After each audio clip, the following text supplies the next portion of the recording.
Chapter 181. Lord Voldemort, look, you bleed too. The Order of the Phoenix arrived. Harry looked up and saw Sirius and Lupin descending through the sky, mounted on something he couldn't quite see. Their posture looked a little comical. The others, of course, saw thestrals. Those winged horses were terrifying to look at, but not particularly powerful. The people riding them, however, were different. The Order had fewer members than the Death Eaters, but almost every one of them was formidable, especially the Blacks. From a distance, Sirius spotted Bellatrix and Harry standing very near each other. His heart leapt. If Bellatrix had taken Harry hostage, Voldemort could use him against Cyrus. Without hesitation, Sirius dismounted his thestral and apparated a short distance, like a wisp of white mist becoming flesh. He was still materializing when he flung his wand, which uncoiled into a whip and lashed toward Bellatrix. "Stay away from my godson!" Sirius knew his sister well and attacked without mercy. Bellatrix, though, was not to be trifled with. She sidestepped the whip and with a single step pressed her curved wand against Sirius's throat. "Open your eyes and see clearly, my dear brother. We are on the same side now." She smiled, playful and a little mad. "You?" Sirius barked, pupils wide. "On our side?" "It's true, Sirius," Harry called out quickly. He didn't know Bellatrix's history, but he understood that Cyrus was meant to duel Voldemort tonight. He didn't want the Order to lose strength fighting among themselves. "Let him go, Sirius," Cyrus said softly without turning. His voice had that same inexplicable authority Dumbledore had once possessed. It steadied Sirius, and he loosened his grip and looked toward Voldemort's side. One look was enough to widen Sirius's eyes in horror. Voldemort had indeed returned, more terrifying than ever. He wore the dead's pallor, a face like a devil. Voldemort himself, meanwhile, looked equally shocked.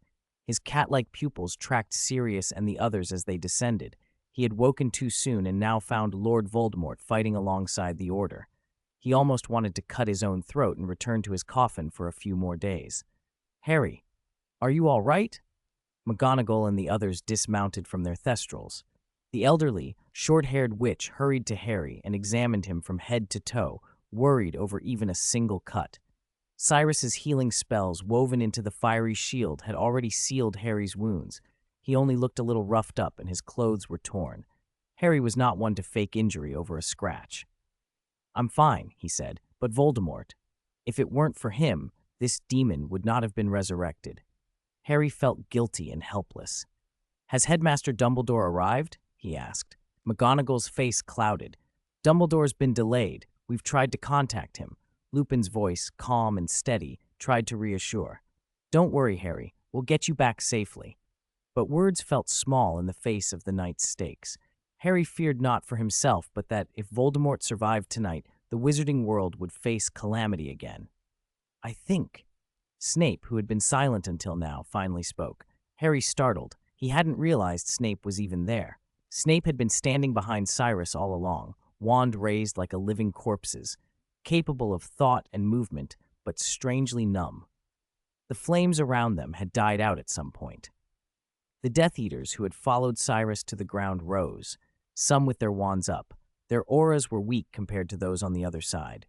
Most were barely a threat. Voldemort scarcely glanced at them. Snape looked down at the fallen and noticed the black marks on their arms had changed to a spiral, like smoke or a tall, twisted tower. At his cue, attention shifted back to Voldemort and his Death Eaters. From the moment he had appeared, Voldemort's peripheral gaze had rested on Severus. "So, Severus," Voldemort said, voice cold, "you betrayed me too?" For all the contempt Voldemort showed, he had valued Snape. He'd sent him into Hogwarts as an insider. Both sides had thought Snape loyal. Even after Voldemort's first fall, and Snape was spared by Dumbledore, Voldemort never fully believed Snape had betrayed him. Tonight, however, Snape had not immediately come to celebrate Voldemort's return. "That was over a decade ago. You broke your promise," Snape replied, calm and quietly furious, like a deep river hiding a current. Voldemort's next words were casual, cruel. "That was just a girl. You told me you didn't care anymore. There are so many fine girls in this world." Harry couldn't help but glance at Snape. The idea that Snape had once loved someone deeply was almost unthinkable. He stole a look at Sirius, but Sirius didn't know either. He'd known only that Snape had been close to Lily once and later had publicly insulted her. Who could have imagined such a past tenderness in Severus? Snape held Voldemort's stare without flinching, but his wand tip was ever so slightly angled toward Cyrus's back. Voldemort understood at once. Snape was putting on a show. He was still an insider. The words Snape spoke were for Cyrus and the Order's benefit. The moment the signal came, Snape would strike from behind. Voldemort, who did not understand love, could not imagine that Snape's words were sincere. He signaled Snape not to act rashly. This was not the time to expose the mole. With his confidence, Voldemort believed he could kill Cyrus himself. Snape could be kept for Dumbledore later. Snape's wand shifted again, and though his dead eyes betrayed nothing, his heart let out a quiet sigh of relief. Things were unfolding as Cyrus had predicted. "I truly pity you, Severus," Voldemort mocked, then turned his attention back to Cyrus. "Then, let us begin again." He didn't attack immediately. Instead, he waved his hand and the Death Eaters struck first. The two sides clashed in an immediate savage melee. Harry, who had recovered his wand, found by Hagrid and brought by a thestral following the scent of blood, dug in. "Expelliarmus!" he cried, ducking and countering in the maelstrom. With so many silent attacks flying, incanted spells like Harry's were obvious, and his hits were few, but they drew attention and forced Death Eaters to react. "Kill Harry Potter!" one of them shouted, wand flaring green. He was thrown back by a spell from behind. "Don't kill him!" Voldemort snapped. "I will kill him with my own hands." Voldemort needed Harry alive, and his command kept his followers hesitant. Spells streaked through the night like meteors. Bellatrix seized Harry by the collar and hauled him back when he tried to rush Voldemort, then tossed him away. Harry rolled across the ground. He had wanted, desperately, to touch Voldemort the way he had with Quirrell, to make him vanish, but this Voldemort had already surpassed the ancient blood magic Lily's sacrifice had wielded. "Don't go to your death, boy," Bellatrix scolded, then delightedly cast Avada Kedavra, killing a Death Eater outright. Even in allegiance to Cyrus, she was as mad and ruthless as ever. Rodolphus and Rabastan Lestrange sprang in. Rodolphus looked like a vicious wolf, Rabastan, a python. "You will pay for your betrayal, Bellatrix." Rabastan hissed and hurled a blasting curse. Bellatrix did not bother to dodge, and invisible armor shivered into being before her. She countered with a lash of fire that tore into another Death Eater's back. "Transfigure!" Rodolphus cried, summoning stone golems armed with spears. He kept firing spells. "Bellatrix," he snarled, "Lestrange does not tolerate traitors." Avada Kedavra came a killing curse. Bombarda Maxima, an explosion curse, intercepted it with a thunderous crack. A black shape lunged into the three-way fight. Sirius, like a conductor at the head of a rebellion, had arrived. His spell had not only stopped the curse, but shattered the earth golems. "The Black family doesn't need to be in league with you vermin," Sirius taunted.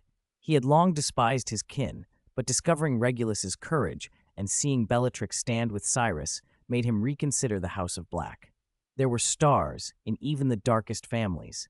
He and Bellatrix stood back to back, an image he never would have believed 15 years earlier. Nearby, Voldemort sneered, thinking of Regulus. The remark nearly made Lucius Malfoy's hand drop in panic. His wife Narcissa was of the Black family. Fortunately for him, Voldemort's displeasure died as quickly as it flared. He probably didn't even remember Narcissa's maiden name. Lucius and Snape were both pretending. Neither knew the other's true loyalties, but both were playing along. Voldemort and Cyrus stood in the center of the chaos, spells swarming like gnats and never quite striking them. It was as if the spells themselves had eyes and veered away the moment they flew near the two. Then Voldemort attacked. He flicked his wrist, and a beam of light erupted like a blade of pure magic. The air vibrated, a violent wind rose, and their robes whipped. Cyrus met the beam with his wand, and the fighting around them stilled. The collision of their spells formed a visible ripple, the air twisting like water. The shockwave threw everyone back. Harry, smallest of them all, was swept up like a plastic bag and tumbled into the sky. Fortunately, the Thestrals were circling and caught him. Trees snapped, dust and stones blew in a whirling cloud. The point where the spells met became like the eye of a storm. Voldemort pressed the attack, shoving Cyrus back. Cyrus's arm trembled. He clenched his teeth. features contorting but still handsome, his pupils burning like gold and sparks flashing through his hair. With a shout, he changed the balance of power, breaking the point where their spells collided. He raised his right hand, and for a heartbeat, their powers connected, tugging Voldemort's wrist up as if by some great force. The beams arced and scattered like sparks, popping into the night like fireworks. Voldemort would not be denied. His wand sliced through the air, an invisible blade followed. Space itself seemed to tear. An invisible razor aimed to bisect Cyrus. In that instant, apparition offered no safety. One could be struck mid-transit. Cyrus had no time to dodge. The blade slashed across his cheek. The others could not see all of it, but Harry, riding a thestral high above, watched the moment clearly and almost screamed, though the wind stole the sound from his mouth. But Cyrus did not fall in two. What had seemed like an endless distance snapped. The space between them had been stretched, then collapsed. They were suddenly separated by a vast gulf, hundreds of meters. Then, with a flick from Voldemort and the casting of an undetectable extension charm, the extension was crumpled back like a squeezed ball. 1 second apart, as if from different worlds, now they were close enough to feel each other's breath. Undetectable extension charm, clever, Voldemort observed coolly. I'm surprised, Cyrus said, mocking. I thought you'd smell worse. Voldemort, diseased skin and all, did look as if he'd lived in a refuse heap. Starvation and dark experiments had corrupted him. A sharp tongue won't save you, Voldemort shot back. You've already seen how far beneath you I am, Muhammad, or whatever you're called. Even with ancient magic, you can't match me. Cyrus acknowledged Voldemort's magical superiority with a quiet, I admit your power is greater. Voldemort sneered. Then kneel. Repent your ignorance and treachery.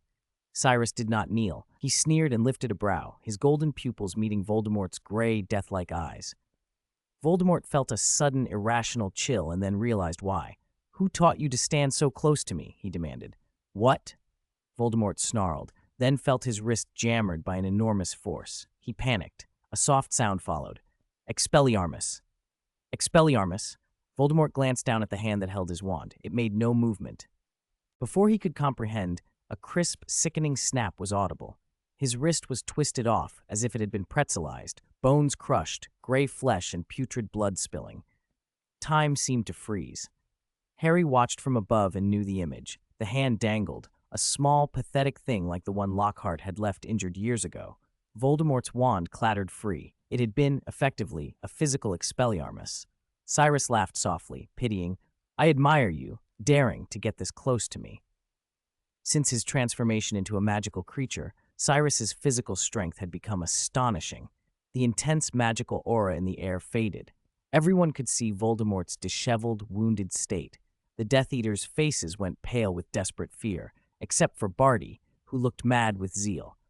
You were arrogant, Cyrus said, voice full of contempt. You named them Death Eaters and demanded they not flinch. You spent your life pursuing immortality and dominion over death, claiming you were above mere mortals. Look. Cyrus lifted Voldemort's ruined, twisted wrist and bent close.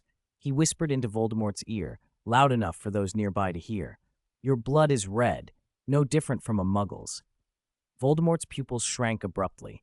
Pain crossed his face, not so much from the wound as from Cyrus's words. To be told you are no different from an ordinary muggle, that was an affront sharper than any spell. Rage like a living thing welled in Voldemort's chest.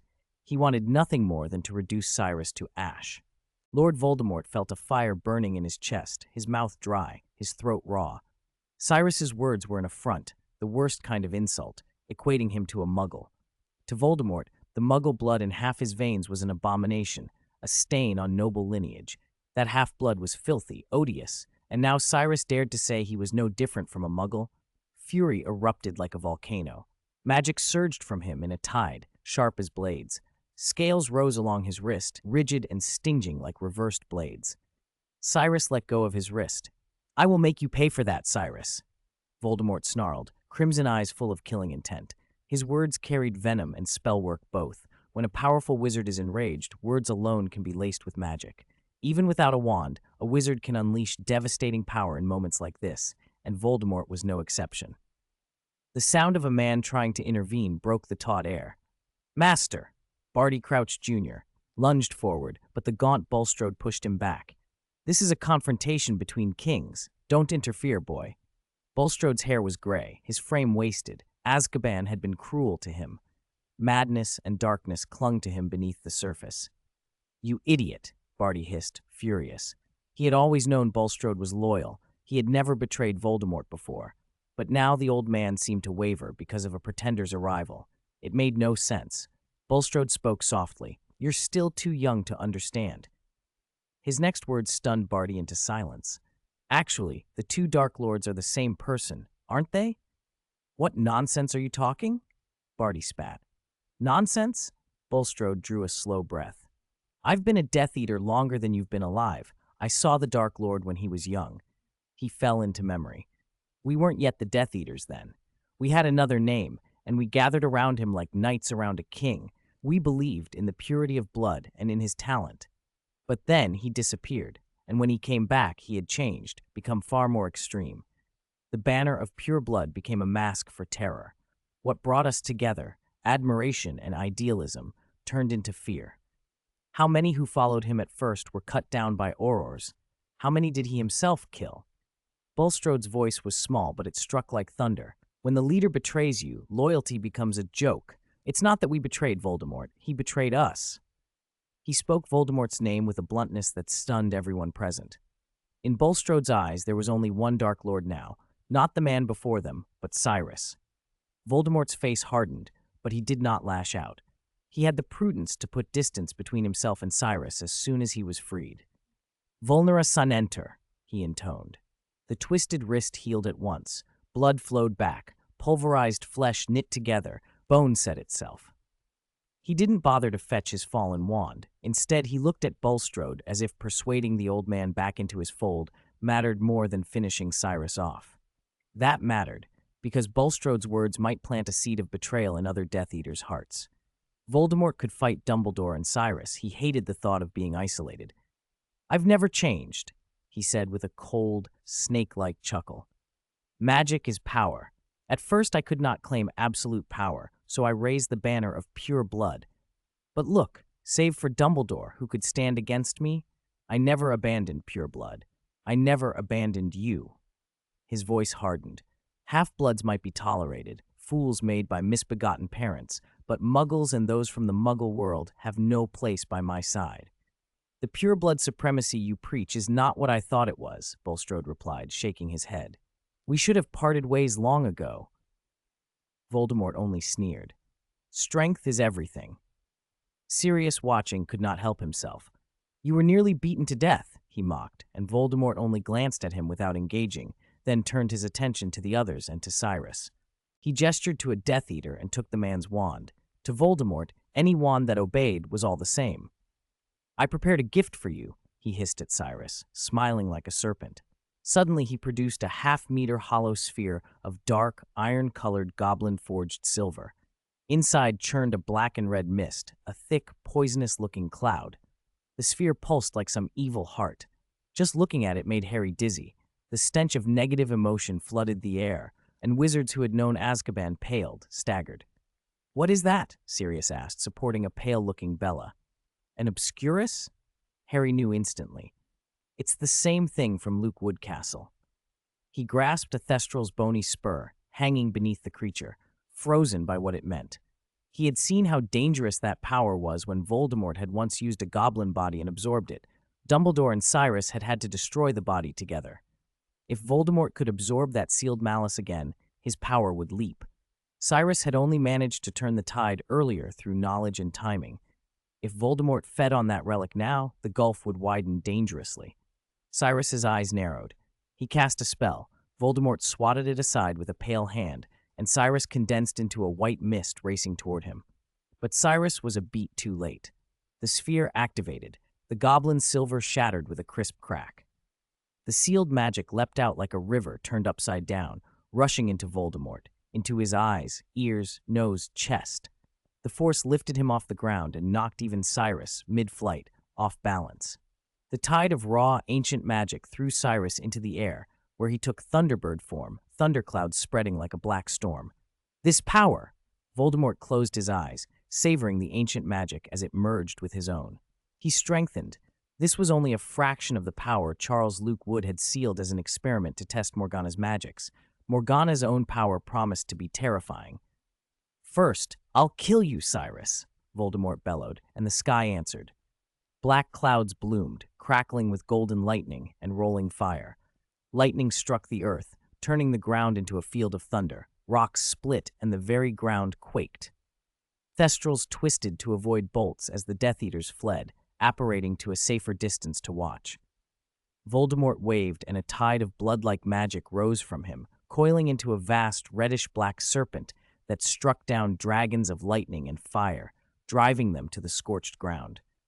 Then the serpents reared skyward, aimed at Cyrus among the clouds. The beasts were corrosive, their touch left festering, smoking wounds. Cyrus dared to plunge for closer combat several times, but could find no opening. Each graze left him bleeding foul, black blood. "You're dead, Cyrus," Voldemort roared as his eyes gleamed with red light. The ancient magics had sharpened his mania. He raised a wand and sent a green bolt streaking into the thunderheads. Avada Kedavra! The killing curse exploded into the storm like light through crystal, scattering into a net of green shards. Cyrus beat his wings frantically. Black blood smoked from his feathers. The curse engulfed him. For a moment he felt himself fall into limitless darkness, an empty, weightless void. His golden eyes dimmed, then went out. In a single instant, it seemed he had plunged into oblivion. When the light cleared, Cyrus's body lay lifeless on the blackened earth, the ground around him singed. Voldemort strode forward, grinning triumphantly. Cyrus's human form had returned with the loss of his magic. Pale, his golden pupils dulled by a gauze-like film. Voldemort crouched, stroked his cheek, and closed his eyes with a mocking tenderness. Now to gather his divided souls.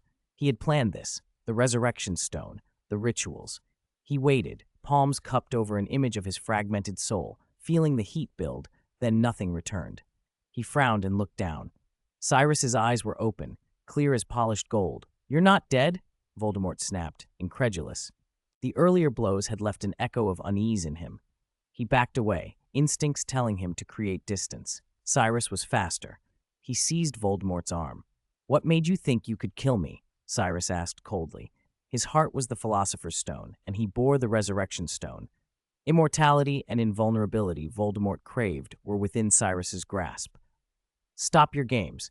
If I can't be killed once, I'll be killed twice, 3 times. Voldemort reversed his wand, as if to stab. But before he could strike, the air split. A vortex opened, and their bodies were stretched and twisted together, thrown like ropes into a washing machine. They were sucked in, a snap, and the seam of space closed. Voldemort tumbled, grit tearing at his skin.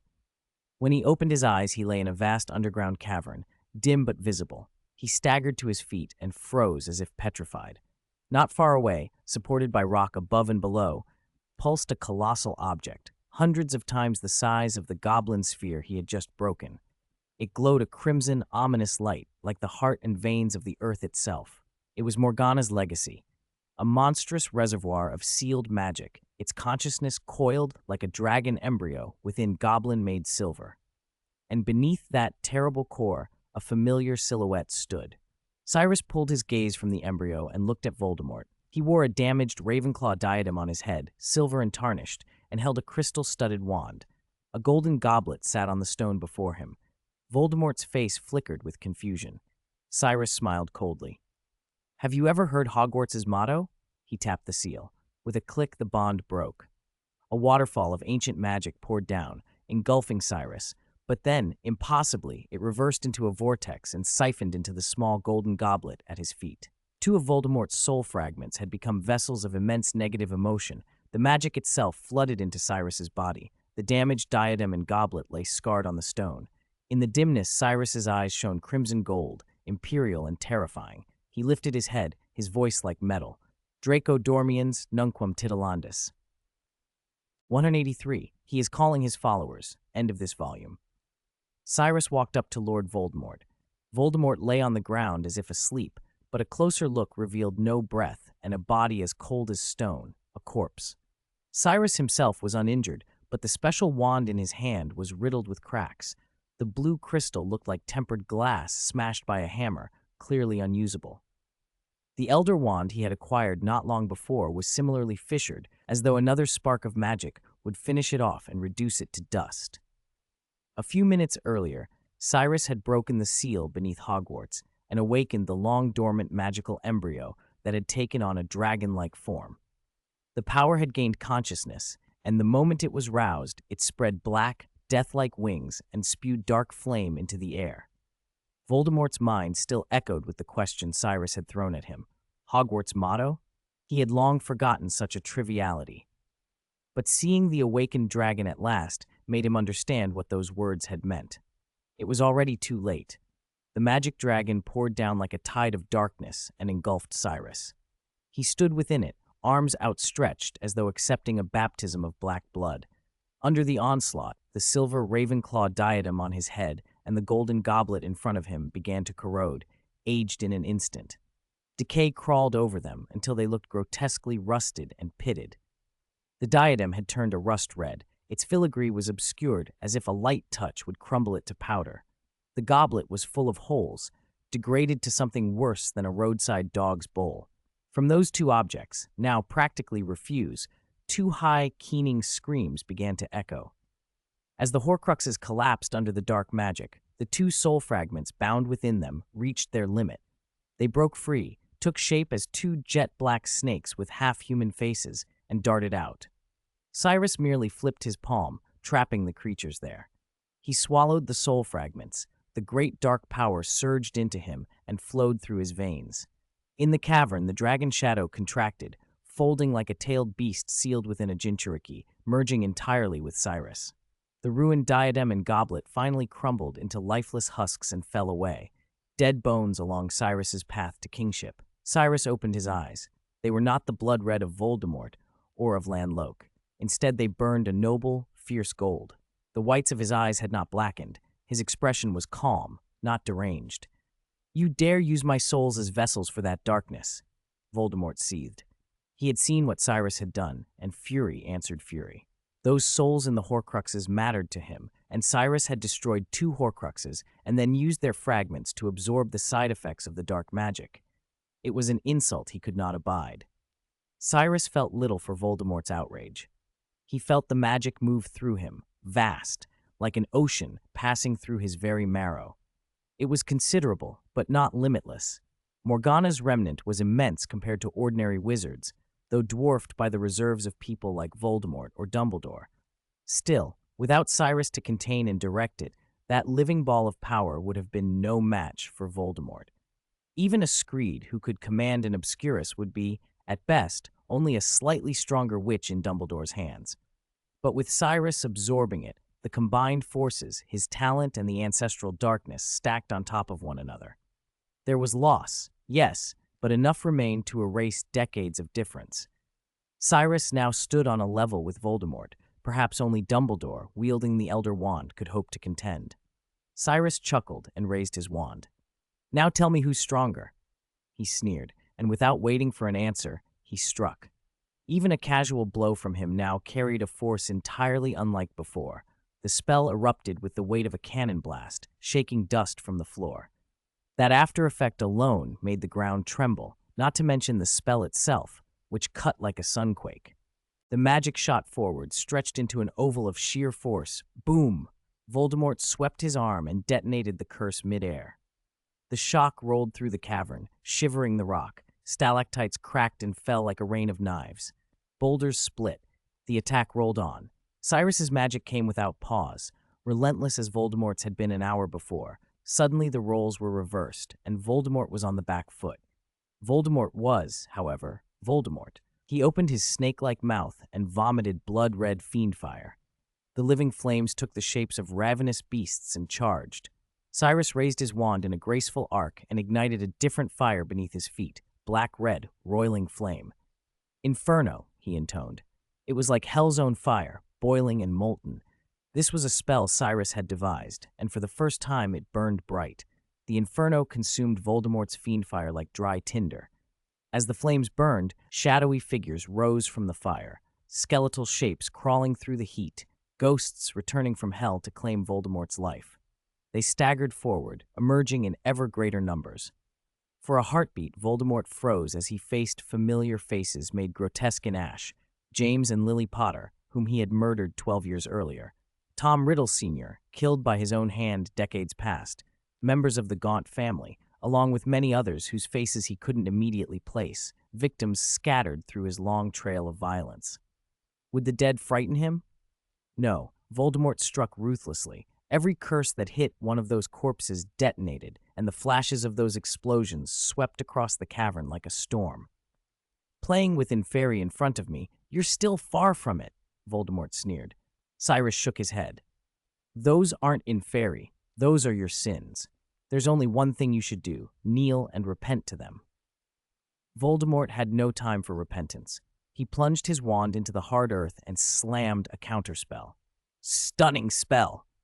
Under his vast magical weight, the general countercurse flared into a thin, golden barrier, an unbreakable wall that stopped the spread of Cyrus's hellfire and even halted the undead clawing their way out of the flames.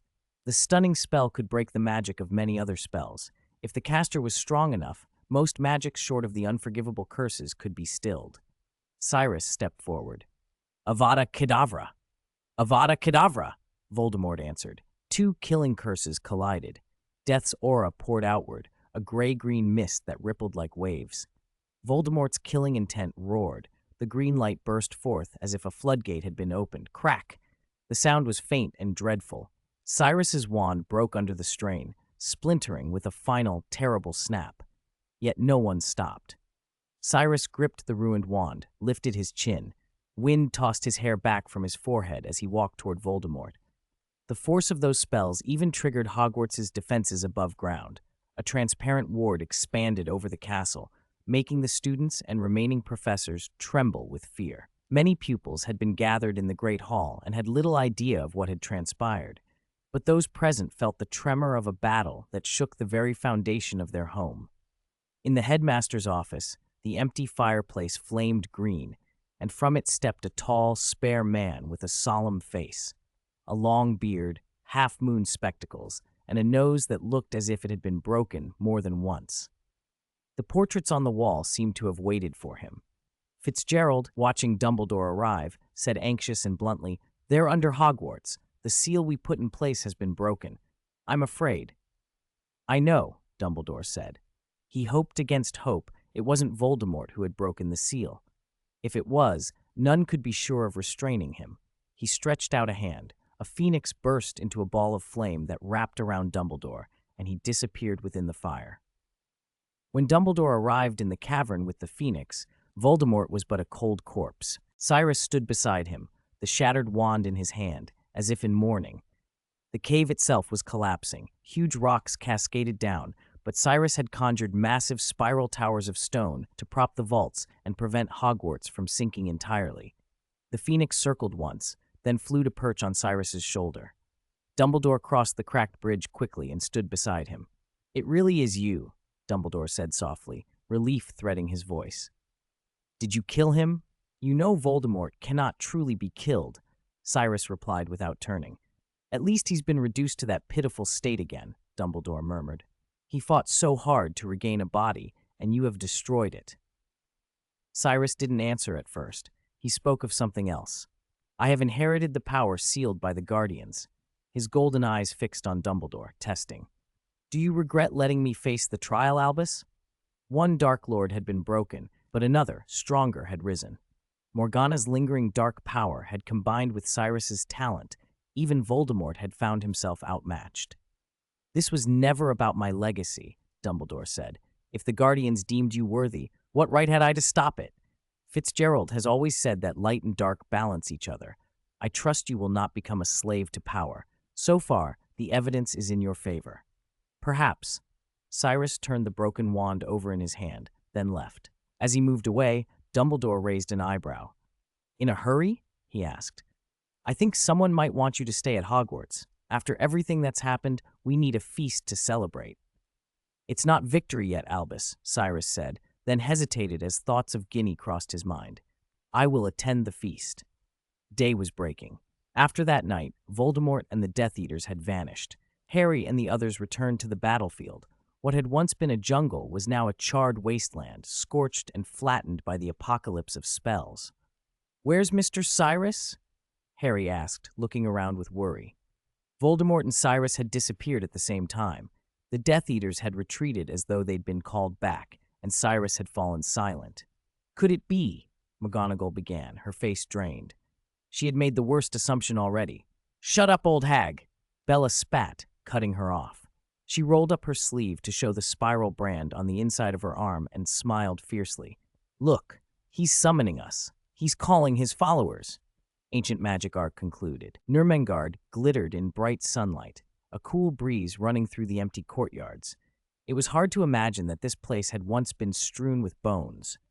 It was here that Gellert Grindelwald had built a prison for those who opposed him.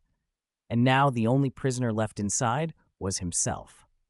He could have walked away years ago. He had confined himself. What kept him here was never the stonework of the jail, but something far more stubborn: love. For nearly 50 years he had lived in lonely regret. The bitter winters of Nurmengard could not match the desolation in his heart. But the time had come to leave.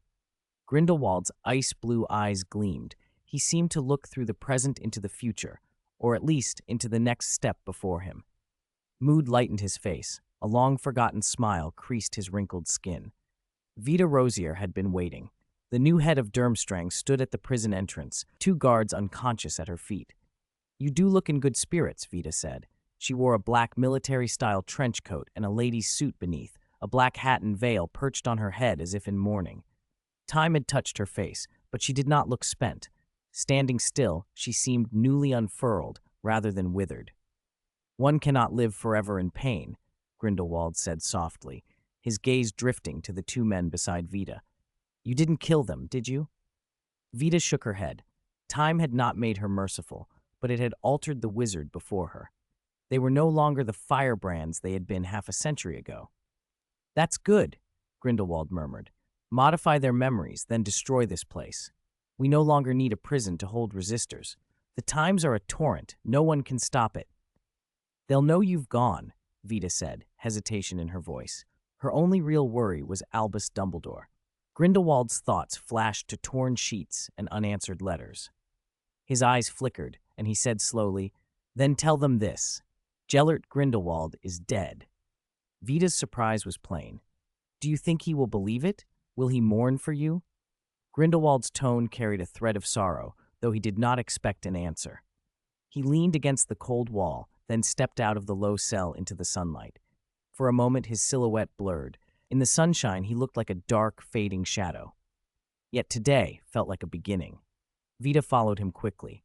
Gradually, other shapes joined them, then more, until dozens of elderly wizards had gathered, their bodies bent with age, their robes like a half-decayed river. A massive black banner unfurled and billowed in the wind, a dark triumphal flag that cut across the sky. "We'll need fresh blood to strengthen our power," Grindelwald said softly. "Vita, have you finished what I asked? You know, I never disappoint you." "Then let us go forth again," he murmured, looking toward Britain. "We will meet again soon, Albus." At Hogwarts, another term was already drawing to a close. In a few months, Harry had lived through more than he had in the 2 previous years combined. He had been captured twice by Death Eaters, had watched Lord Voldemort return, and then fall again. After that battle, the wizarding world seemed to exhale. Voldemort had disappeared without a trace, and Mr. Cyrus had quietly vanished after the banquet at Hogwarts. From March to June, the days were languidly peaceful. It felt like a long, hazy summer afternoon. The events of a few months ago seemed both distant and impossibly recent, like a strange dream. He knew it had not been a dream. A spiral mark, like a curling wisp of smoke or the outline of a tower, had appeared on his arm. Whenever he looked at it, he felt the blue flames embrace again. On that night of the split, the Death Eaters had divided. Those who went with Mr. Cyrus bore the same mark. Most of them complained of pain where the mark had formed. Harry had felt nothing. He had first noticed it while preparing for bed after the banquet. "That means you're one of his followers," Ron proclaimed with a mix of certainty and excitement. "Like you know who's dark mark. Maybe one day he'll summon you, just like Voldemort summons his Death Eaters." Ron sounded a little envious. The idea of belonging to an organization that had turned against the Death Eaters, of being part of a force that might save the world, appealed to him. He thought of glory and heroics, not of sacrifices. Neville listened with a pallor on his round face and finally, after a long silence, asked a hushed question. "Harry, did you see any Lestranges among the Death Eaters that night?" Harry remembered clearly. "Yes, Bellatrix. Bella went with Mr. Cyrus. The other two stayed with Voldemort. Voldemort told them to kill Bella, but they failed. Sirius was there." Neville went still. Harry saw something like a flicker of flames behind his eyes. "What's wrong, Neville?" he asked gently. Neville's cheeks went red. Tears gathered at the corners of his eyes. The dormitory fell silent and concerned faces turned toward him. He did not speak. Harry and Ron suspected what he wouldn't say aloud, something terrible involving his parents and the Lestranges. Ron patted Neville awkwardly. "It's okay," he said, but Harry had no words that felt sufficient. Bellatrix traveling with Cyrus and the others with Voldemort. How many people had been killed by those who later switched sides? How could Cyrus have allowed someone like that to be among his followers? And what did it mean for Harry himself? He traced the spiral mark on his arm with a thumb. Was this a betrayal? Cyrus was not Voldemort. Harry had seen that much. But what of those who had defected? How many lives had they taken? The next day, Harry told Ginny and Hermione everything. "You don't have to worry so much," Hermione said, practical as ever. "The important thing is to know who the real enemy is." She looked at him with steady eyes. "I'm not saying the Death Eaters are innocent, but ultimately they sprang from you-know-who. If now some of them stand against him, that can be atonement." Ginny said loudly, with a half-joke edged in earnestness, "I want a mark on my arm, too. Cyrus's first follower." Ron chimed in about Cyrus's Christmas gift. The fact that Cyrus remembered Ron had lost his pet meant more than the present itself. Little details like that won people over. Hermione, returning to reason, opened up an old copy of the Daily Prophet and found headlines from months earlier. "Azkaban mass breakout." "Look," she said, "so many Death Eaters escaped, and not a single one has been recaptured. Aurors and Dementors have been searching all over Britain but found nothing." "Maybe they left Britain," Harry said. Hermione nodded soberly. Ron had another theory. They could be hiding. Undetectable extension charms. It's just good hiding. He sounded practiced. After all, the burrow always seemed a bit messy until you stepped inside. "I don't care where Voldemort went," Ginny said briskly. "I want to know where Mr. Cyrus is." "Maybe he left Britain too," Ron answered. "It's been uneasy. You know Fudge?" Everyone's attention snapped to him. "Minister of Magic," Ron added mysteriously. "He's been doing strange things." Harry remembered Cornelius Fudge from last summer, the man who had arranged for him to stay at the Leaky Cauldron and who had been present when Sirius's name was cleared. "Fudge released the Dementors from Azkaban," Ron went on. "Aurors have been working non-stop, but they still can't find the Death Eaters. I heard he's arbitrarily arresting dark witches and wizards and claiming they escaped." Hermione's eyebrows drew together, and Harry and Ginny felt the same unease. "He'll have to answer for it," Hermione said. Ron shrugged. "I'm just worried about the Quidditch World Cup. It's Britain's turn this year. With Dementors roaming, teams from other countries might not come." Quidditch talk dampened the other's mood. Ginny, who had once loved the sport fiercely, found less enthusiasm in it now. There were greater things to worry about. For the greater good. Dumbledore's lips whispered the old phrase. He sat by a window in his office, a thin hand clutching the corner of a letter, the other resting on the table like a frail gray tower about to crumble. The letter was from Nurmengard. It said the fortress had fallen, its tall tower become a tomb, burying the soul he had loved and who had caused him so much pain. Behind his half-moon spectacles, tears blurred Dumbledore's bright eyes. What was hazy now was not just sight, but the love that had tormented him for 50 years. Fear pressed at him. Grindelwald's face in his memory had always felt on the verge of dissolving. Their meeting in Godric's Hollow so long ago felt as fragile as a sand painting, easily wiped away. No more letters would arrive, pleading for a reply. The sorrow he had lived with for decades sank down inside him like a cavern. "Don't bottle this up, Albus," Fiona Fitzgerald's portrait warned from the wall. She looked worried. She suspected that the pain at the heart of Dumbledore could become something dangerous if not tended to. Emotions were a power source as much as a liability for a wizard, and the more potent the wizard, the more volatile the feelings. Dumbledore breathed in, steadying himself.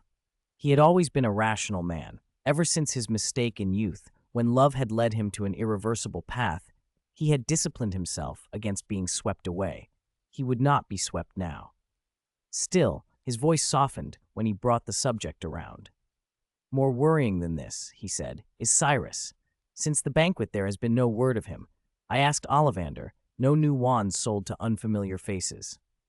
Outside the circle of Dumbledore's concerns, under a knotted, twisted ancient tree, Cyrus stood beneath green-silver leaves. Moonlight sifted through the branches and fell over him. A great coiled snake lay beside him, its body curled around his feet, its head lifted to rest close to Cyrus's cheek. "Good evening, Nagini," he murmured. The snake flicked its forked tongue, a soft hiss like an intimate greeting. Cyrus stepped forward and reached toward the trunk of the thick, gnarled tree. The tree's bark seemed to sigh, and as his fingers closed on it, the massive snakewood shank shivered and began to contract. It collapsed in on itself like faulty space folding, and when the motion stopped, Cyrus held, in his hand, a short wand snakewood, the wood of Salazar Slytherin, compacted and turned into a wand. Another legacy of Slytherin, another wand born. Chapter 185. The Triwizard Tournament champion is Dumbledore. After that feast at Hogwarts, Cyrus left Britain. For a while he kept a low profile. Nothing much happened, but quiet didn't mean idle. He had pressing problems to solve, first among them a wand. His previous wand had been destroyed when he unleashed enormous power in the fight with Lord Voldemort. Worse, a sudden surge of vast magic had awakened inside him and wouldn't fully submit. Cyrus had anchored that raw force with two of Voldemort's soul fragments, so it wouldn't swallow his emotions. But that backfired. A wizard's strength is tied to the intensity of his feelings, and without those drives, Cyrus found it harder to channel his full power. He had to digest and fix that slowly. For now, he needed a reliable wand. Stability mattered more than raw might. Most of the wands at Gringotts were powerful, but few were more potent than his old Thunderbird wand. More importantly, Gringotts couldn't match Ollivander's reputation for balance and precision. Cyrus tried other options. Bella had offered hers, but after testing it a few spells, he found it unsuitable. He could force a wand into submission with sheer power, as Voldemort had done, but he hadn't yet mastered the volatile magic in his body. An ordinary wand might be destroyed like tinder under his output. He needed something both strong and stable.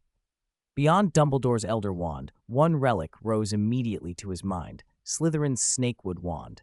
An ancient instrument of unparalleled power, it was especially attuned to Parselmouths. Centuries ago, it had been sealed and buried by a Parselmouth witch, Gormlaith Gaunt, and the place where it lay sprouted a strange, sun-facing tree whose branches could heal, an enduring symbol at Ilvermorny. Now Cyrus stood before that place. Under cold moonlight, he hissed a command. "Slumbering Snakewood, awake, bow to me." The great serpentwood shivered as if alive. Its lush branches recoiled and its winding trunk sunk back into the earth, reversing time until a dark green snake slid from the soil. It looked at Cyrus and at Nagini, perched on his shoulder, then coiled around him like a living vine, almost weightless, radiating an intimacy that made both Nagini and Cyrus comfortable. It slithered along his arm to his wrist and settled into his palm. Then its cold, supple body stiffened and transformed into a wand. 13 inches long, slightly twisted, the butt formed like a snake's tail. Its core came from the horn of a snake demon, the horn of the greatest serpent king, the basilisk. Nagini flicked her tongue, a soft hiss. "Tomorrow they'll notice that centuries-old tree is gone," she said. "But no one will blink. I will be the new headmistress of this school." Cyrus spoke quietly, with a calm certainty as if announcing an inevitable future. Becoming the head of a magic school had long been part of his plan. The International Confederation's secrecy statute was deeply rooted among wizards, and even Cyrus, no matter how powerful, couldn't simply bulldoze the world. He needed to shift attitudes and to build a base of loyal supporters. The old Death Eaters who'd followed him were largely unreliable. Aside from Bella and Bulstrode, most were useless. Even Bella and Bulstrode, damaged by years of dark arts and Azkaban torment, were unstable. Cyrus intended to extract the darkness from them with ancient magic. Otherwise, he'd only have two fanatics.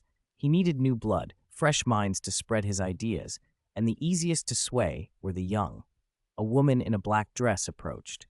Her hair was neatly arranged, adorned with delicate butterfly pins. She might have passed for a guest at a ball. Up close, her face surprised him. It was Bella. She no longer looked like the wild witch she had once been. She resembled a black rose, controlled, dangerous, elegant. "Master," Bella said softly, "why Ilvermorny? Why not Durmstrang or Beauxbatons? Ilvermorny is a school founded for wizards and muggles alike. It's the right stage," Cyrus replied without turning his head. Durmstrang is too exclusive of Muggleborns. He thought of recent news, Nurmengard's collapse and Grindelwald buried within its rubble. Grindelwald dead? Cyrus didn't believe it. Grindelwald wasn't the sort to simply die and stay dead. Even if he was a little weaker than Voldemort in raw power, he was far more dangerous ideologically, charismatic and capable of swaying the masses. If Grindelwald still survived somewhere, their goals might overlap, breaking the statute of secrecy. Cyrus wanted to probe that possibility.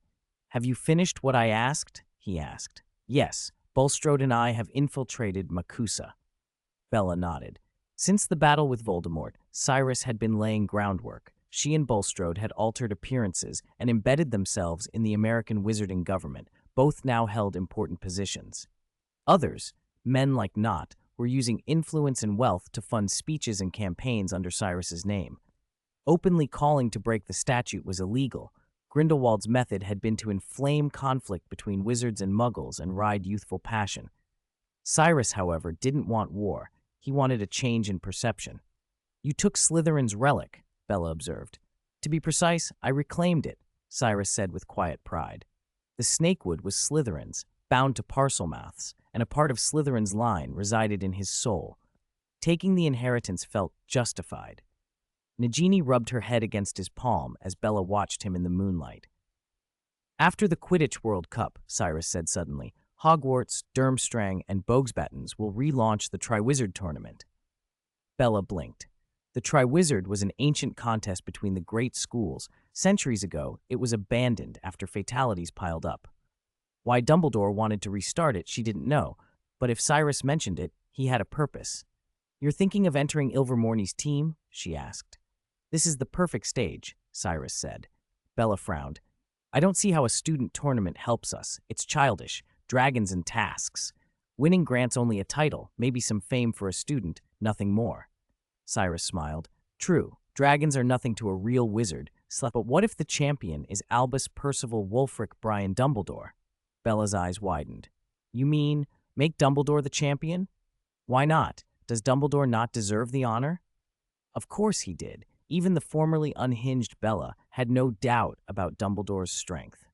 For him, the title meant little, but having him publicly enter the tournament and then publicly being bested would be monumental. Dumbledore was the man who had defeated Grindelwald in 1945 and who could have led the wizarding world.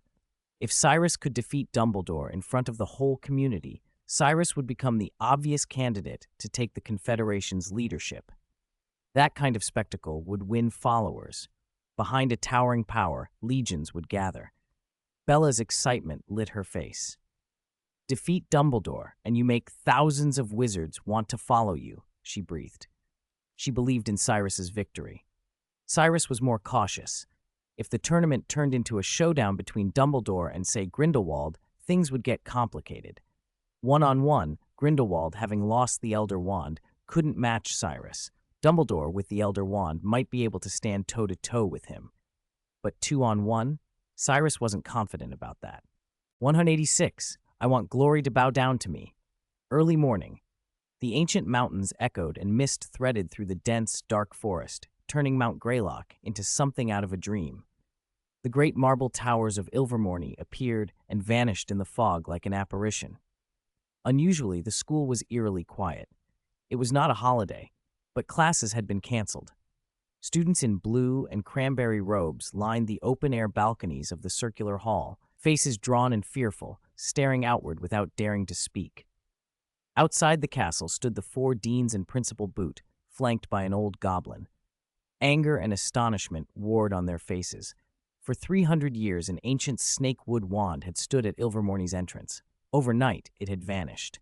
"Someone stole it," the goblin cried, fists clenched, eyes burning. Goblins were odd magical folk, small, spiny, about the size of house elves. Many had served at Ilvermorny for generations. This goblin, however, was special. He introduced himself as William, the school's founder, a friend of Iseult Sayre, one of the four symbols of Ilvermorny. He had watched a granite cottage become the castle, had watched Iseult leave, and had watched the wand, once buried, grow into a towering tree in a single year. Now the relic she left them had vanished, leaving only a deep pit. "I remember that tree couldn't be destroyed or taken," said Egilbert Fontana, frowning. He was a descendant of the famous Auror Rosier Fontana, a powerful wizard and a leading candidate for the next principal. Even he could not move the snakewood wand. If it were not recovered, the scandal would shake all of North American magic. For generations, every student arriving and departing had passed that tree. Its branches had healed wounds and marked the school's entrance. Without it, Ilvermorny would be a different place. William's expression shifted. The fury in him gave way to a hoarse whisper. "It's not that it can't be disturbed." "What?" Boot said, startled. "It's Parseltongue." Silence fell like a cloth. William's voice trembled with something like grief. It was a truth not written into the histories. Iseult Sayre had been descended from Salazar Slytherin. Her mother's maiden name was Gaunt. The snakewood wand had come from Slytherin, stolen by Iseult from her aunt. Only a descendant of Slytherin and someone who spoke Parseltongue could truly awaken the wand. "Only someone with Parseltongue can fully wake it," William murmured, eyes lowered. "And an heir of Slytherin." "If that's the case, then he simply took what belonged to him," Egilbert said. He lifted his wand and with a flick sent faint golden ripples into the pit. An illusory tree shimmered where the wand had stood, a replay of last night. The deans drew back and watched in silence. Under moonlight, they saw him as clearly as if he stood there now, a young, handsome wizard walking up the path to the mountaintop, calm and sovereign, stepping as if toward his throne. William's aged face crumpled. Traces of Iseult in that young man's features brought hot tears to his eyes. For 300 years, Iseult's bloodline had been thought gone. Now, seeing a Slytherin descendant, William felt time tilt back to the day he'd first met her. The young man's eyes burned with golden fire. Beside him, a great snake, of no species the watchers recognized, glided like a loyal subject. He reached the tree, opened his mouth, and spoke. They could not hear the words, but they watched the wand shrink at the sound, as if obeying its master after centuries of waiting. "It's Parseltongue." Egilbert's pupils narrowed. Parseltongue was infamous even here. Those born to it were rare, and the name summoned the long shadow of Slytherin and the dark lords who had borne his legacy. "It seems a Slytherin heir took it," Boot said in a low voice. "I know him." Boot did know the man. The British papers had been full of him over the past year. His name was Cyrus. They blamed him for opening the Chamber of Secrets at Hogwarts. He was, the headlines claimed, an heir of Slytherin. "So he just reclaimed what's his?" the Thunderbird Dean asked, troubled. The snakewood wand had become part of Ilvermorny's identity. If it belonged to another by blood, what could they do? "He cannot be allowed to take it," the horned serpent Dean snapped. She was dark-skinned, fierce, and plainly unwilling to yield. At that declaration, the projected Cyrus turned his head and stared at her. His eyes flashed like molten gold. The gaze struck at the heart. It felt as if a furnace had been opened. Her legs went weak. She stumbled back 2 steps, the world tilting at the edges. The others found themselves sweating, shrinking beneath that fierce look. "Finite incantatem," Boot cried, and the phantom dissolved. The deans exhaled, but their relief was thin. A mere glance from the illusion had felt like a mountain pressing on their chests. If the man himself came, what would they be? Fontana feared that faced with him, he might be compelled to kneel. Then Boot, who until that moment had kept his voice steady, went ashen. His lips trembled, his hand shook on his wand. "It's too late, he's here," he whispered. For a beat, the air seemed to stop. No one could believe it. They had guessed, but no one dared speak it aloud. Boot did not explain. He only barked, "Get all the students back inside the castle." He hurried toward the entrance. Black thunderheads rolled up from the horizon and wrapped Ilvermorny in a ring of storm. Before Boot reached the doors, lightning struck. A thunderous beating filled the mountaintop. Gigantic golden wings unfurled across the sky as a thunderbird descended. Its wings broke into cloud-like ornaments, a shower of immense petals. Under the gasps of Boot and the gathered students, the thunderbird blurred, then transformed into a tall, handsome man. Boot faltered, breath caught in his throat. Cyrus? No one moved. Even the principal, who had inherited Isolt's mantle, descended from one of Isolt's adopted sons, kept his wand at his side, paralyzed. "I'm pleased you remember me, sir," Cyrus said politely, but his chin tipped up with such arrogant ease that none could meet his eyes. Strange and terrible, no one felt outraged, as if by birth they were meant to avert their eyes before him. He lifted his palm, and a dark green snake slithered from his sleeve, uncoiling and elongating until it became a wand. He toyed with it, smiled, and asked in a tone that was a threat as much as a question, "I suppose you don't mind me reclaiming what is rightfully mine?" The snakewood wand had not simply been taken in secret last night. Cyrus had waited to appear in full force, to warn them. The wand was one prize, but the school itself was what he wanted. He could seize the principal's post directly if he wished. He did not need disguise. The world, he declared with cold courtesy, should see him. The horned serpent dean drew a long breath, nostrils flaring, ready to answer, but Cyrus's presence stopped her voice in her throat. The air felt thicker than the storm clouds, heavy with an almost physical pressure. Inside the castle, thousands of students cowered, chests tight, every breath a labor. No one dared to raise a wand. Those who stood before Cyrus felt the very magic in the air congeal and press upon them. Boot, trembling, stepped forward, as any subject might before a sovereign. "Since the snakewood wand is Slytherin's heirloom, naturally you may reclaim what is yours." Cyrus's smile widened faintly. He expected no resistance from Boot. Against a force like him, what could a principal do? Boot was a great wizard, but he felt like a man before an ocean.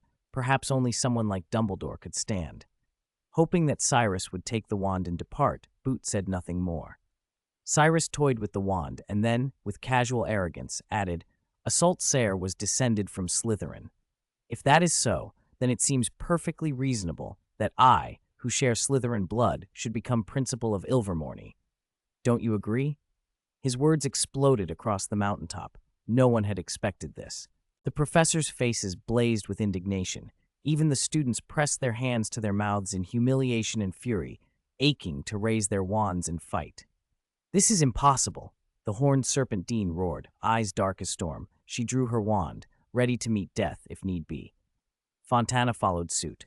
Only Boot remained cautious, his voice measured.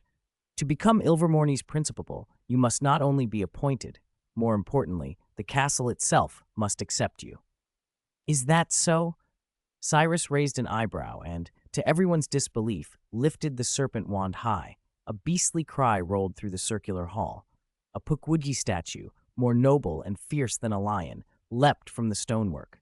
The thunderbird answered, beating vast wings and showering the air with cindered feathers. The horned serpent uncoiled, the jewel in its brow flaring like a captured star. One by one, the great symbols and guardians of Ilvermorny rose and came to him. The Pukwudgie bowed, the thunderbird spread its wings and saluted. The horned serpent slithered forward and lowered its head in a gesture of obeisance.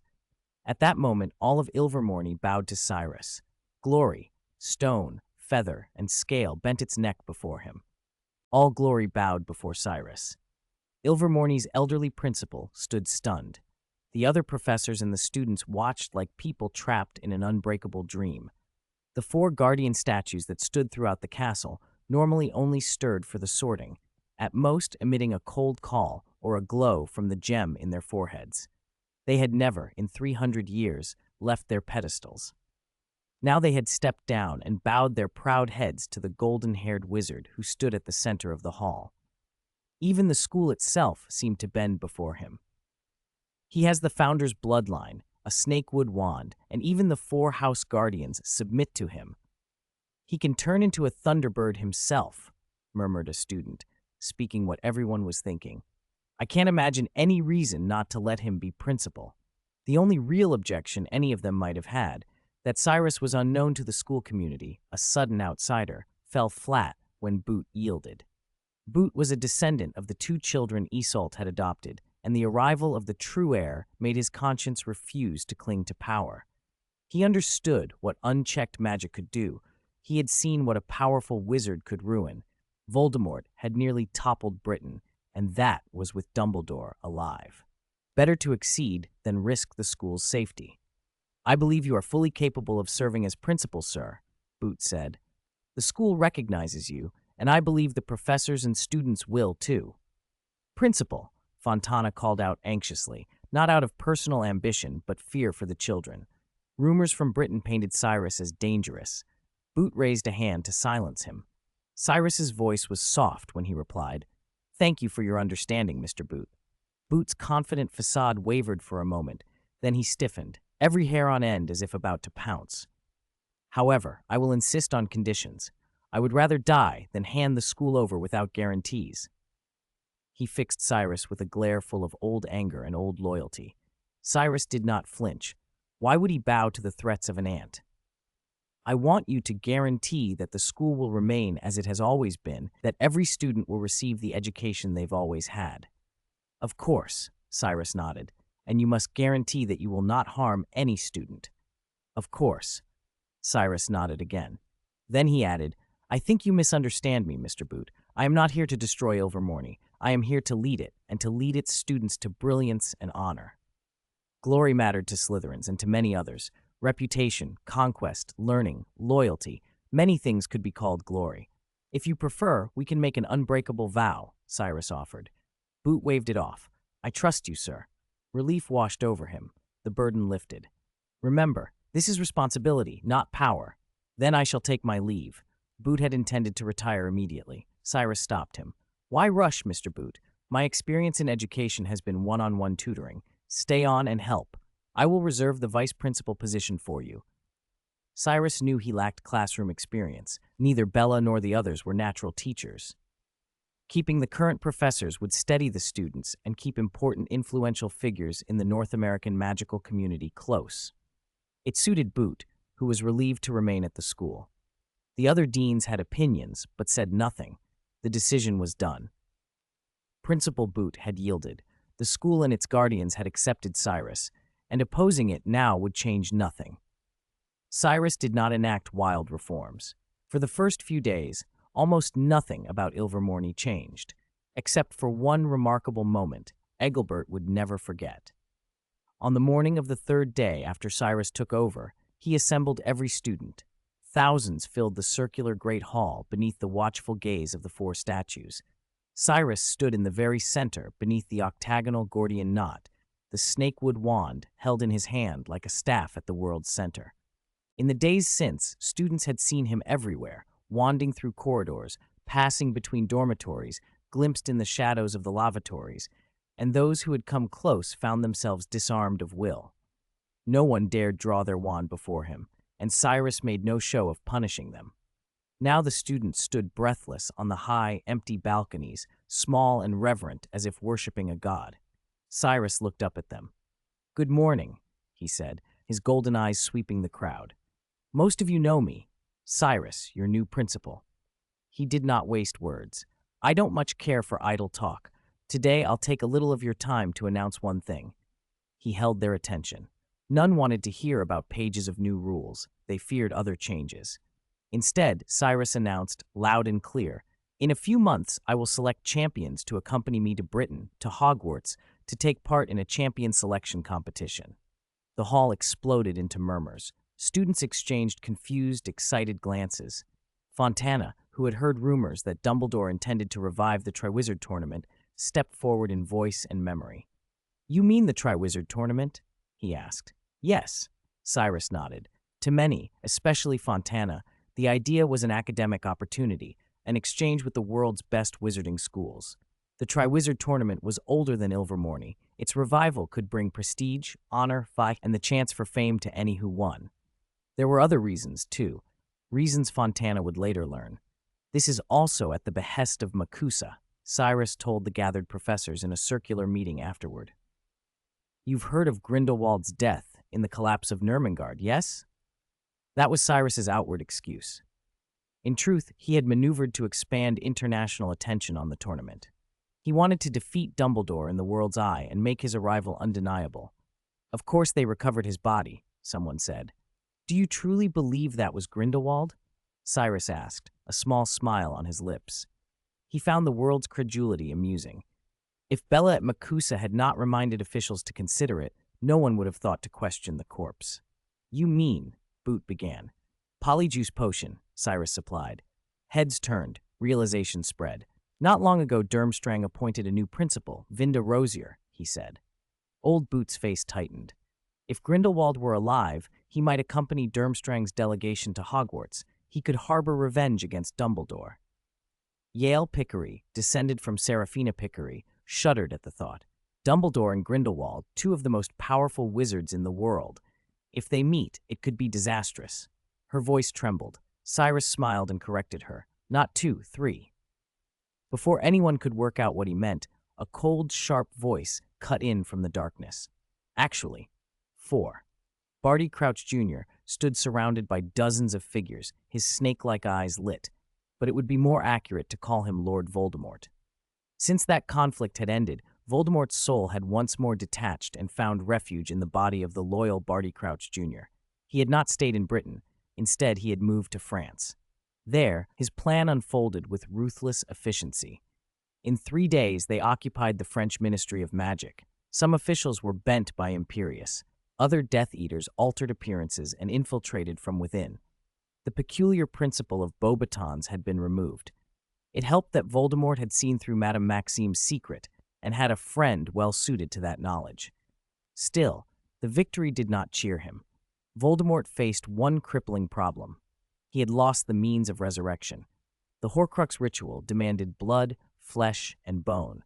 The bones he needed, his father's bones, had been destroyed. Cyrus had burned Tom Riddle's remains to ash. Voldemort had not given up.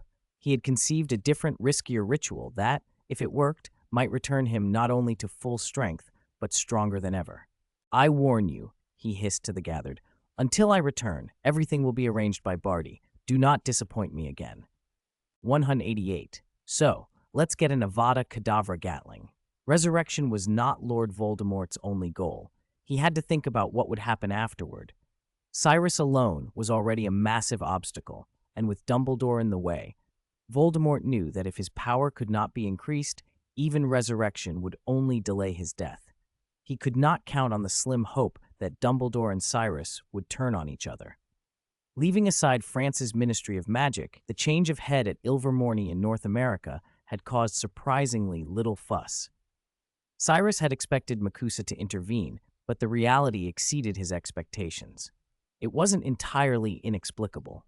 The wizarding world was not a single unified polity. Ilvermorny's history stretched back almost as far as the Magical Congress of the United States of America itself, and though the school sits in the United States, its reach has always crossed borders. Makusa had no jurisdiction over Ilvermorny's internal affairs. Some students had written home about the change, but when parents learned that Cyrus carried a wand made of snakewood and that 4 Patronuses recognized him, awe replaced concern. It was like King Arthur drawing Excalibur, destiny, plain and simple. Things smoothed out far quicker than Cyrus had imagined. Cyrus split his time between rest and a relentless study of North American magic. Wizards can cross continents in an instant with portkeys, but many prefer to stay near the magic they know. Older wizards especially rarely leave their homeland. Regional differences had produced distinct systems of magic. Transfiguration, for example, exists everywhere, but the methods vary. Europeans developed animagus transformation. Students from Ouagadougou in Africa use a completely different form of animal transformation that every graduate masters. North America, too, retains ancient spells from indigenous peoples.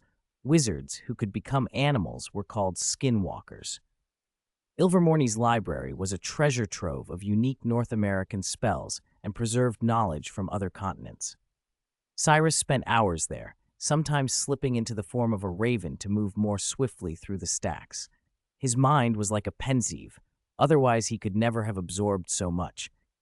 The library became the place to find him. Young witches and wizards, smitten, would sit with books in hand and keep glancing beyond the pages, looking for that golden figure. When they spotted him, they pretended to brush past innocently, drawing a breath of air that seemed to contain him. Bolder students came with homework questions, hijacking ancient problems of the wizarding world as an excuse to stay near him. Cyrus treated them with patience. Half his waking hours he spent this way, cultivating influence. Ilvermorny draws students from across North America. With the right guidance, alumni could spread his reputation continent-wide. The work was easy for Cyrus. He was powerful and imposing. Those who admired strength followed. He was approachable and upright. Loyal people trusted him. He was handsome and charming. Young witches fell in love willingly. Even the faculty's opinions shifted.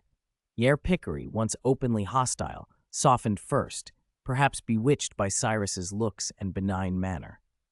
Egbert Fontana, too, found himself impressed by Cyrus's insights, which surpassed most established opinions. The young man was more than qualified to lead. If you want to defeat your opponent efficiently, hit them where it hurts. But remember, a spell isn't necessarily better because it's more powerful, Cyrus told a student one afternoon in the library. Beside him, a blonde girl clutched a textbook, her gaze lingering on the golden lock at his brow. A muffliato charm hissed at the edges so as not to disturb others. "I heard Mr. Fontana say you plan to become an Auror after graduation?" Cyrus asked gently. Startled, she nearly jumped. "Yes, sir. That's an admirable goal, but being an Auror is dangerous," he said. She nodded, suddenly aware of the many curious eyes in the library, almost predatory in their intensity. Cyrus smiled and offered a solution. "I'll be holding a club starting Friday, once or twice a week. You should sign up." "Is it to select champions?" she asked. One aim of the club was indeed to gather elite students, champions who could serve Cyrus later. He already intended to confront Dumbledore in the Triwizard Tournament, but a general of talent and loyalty would be useful before the main event. Voldemort, in his day, demanded loyalty and feared betrayal. He valued only a few talented lieutenants. Cyrus wanted to cultivate the kind of followers who would truly matter. After dismissing the girl, Cyrus returned to the principal's office. Ilvermorny's castle was younger than Hogwarts and contained fewer old secrets, but Cyrus could create what was missing. Using ancient magic, he fashioned a vast hidden space, sprawling spiral towers at the corners, a flat, water-smooth floor, and, following Slytherin tradition with a touch of irony, he named it Cyrus's Chamber of Secrets. It doubled as the club's meeting place. His days fell into a productive pattern: study, teach, cultivate followers, experiment. He dove into the magical properties of creatures through the lens of ancient magic. Dragonhide resists magic because of the ancient magic woven into its scales. If I could engrave that into my own flesh, my resistance would increase, he mused. He had no intention of attempting radical surgery on himself. Waking up, covered in tiny scales, was not a risk he wanted to take. Instead, other creatures offered safer research avenues. He had already analyzed the Demiguise extensively. Its invisibility had helped him perfect his disillusionment charm to a degree he felt rivaled the Deathly Hallows in practical invisibility. The Demiguise's precognition, however, resides in the eyes and is far trickier to study without harm. He'd be patient. Sooner or later, he would find an old dead Demiguise to examine. These studies didn't necessarily increase raw power, but they made his magic more precise. And he never forgot Nagini. The snake lived at Ilvermorny with freedom to roam. At first, students were wary. Now she was largely ignored. By Cyrus's side, the serpent showed no savagery, only quiet, watchful intelligence. Cyrus also explored the intersection of magic and technology. Magic and science were not opposites. The magical fields at Hogwarts can disrupt electronics because of protective charms on the castle, but science, systematic explanation of rules and methods, applies to magic as well. Arthur Weasley's magically altered car proved the two could coexist. With his resurrection complete and power returning, Cyrus decided it was time to build. "I need a laboratory," he said, and the chamber transformed. White benches appeared, strewn with firearms he'd collected from the Muggle world. His first project, merge alchemy and gunsmithing, magical firearms. Wands were just inconvenient, he thought. The real breakthrough wouldn't be the gun's mechanics, but the spell bullet. Projectiles travel faster than spoken or gestured magic, If a bullet could carry a spell, speed and force would combine.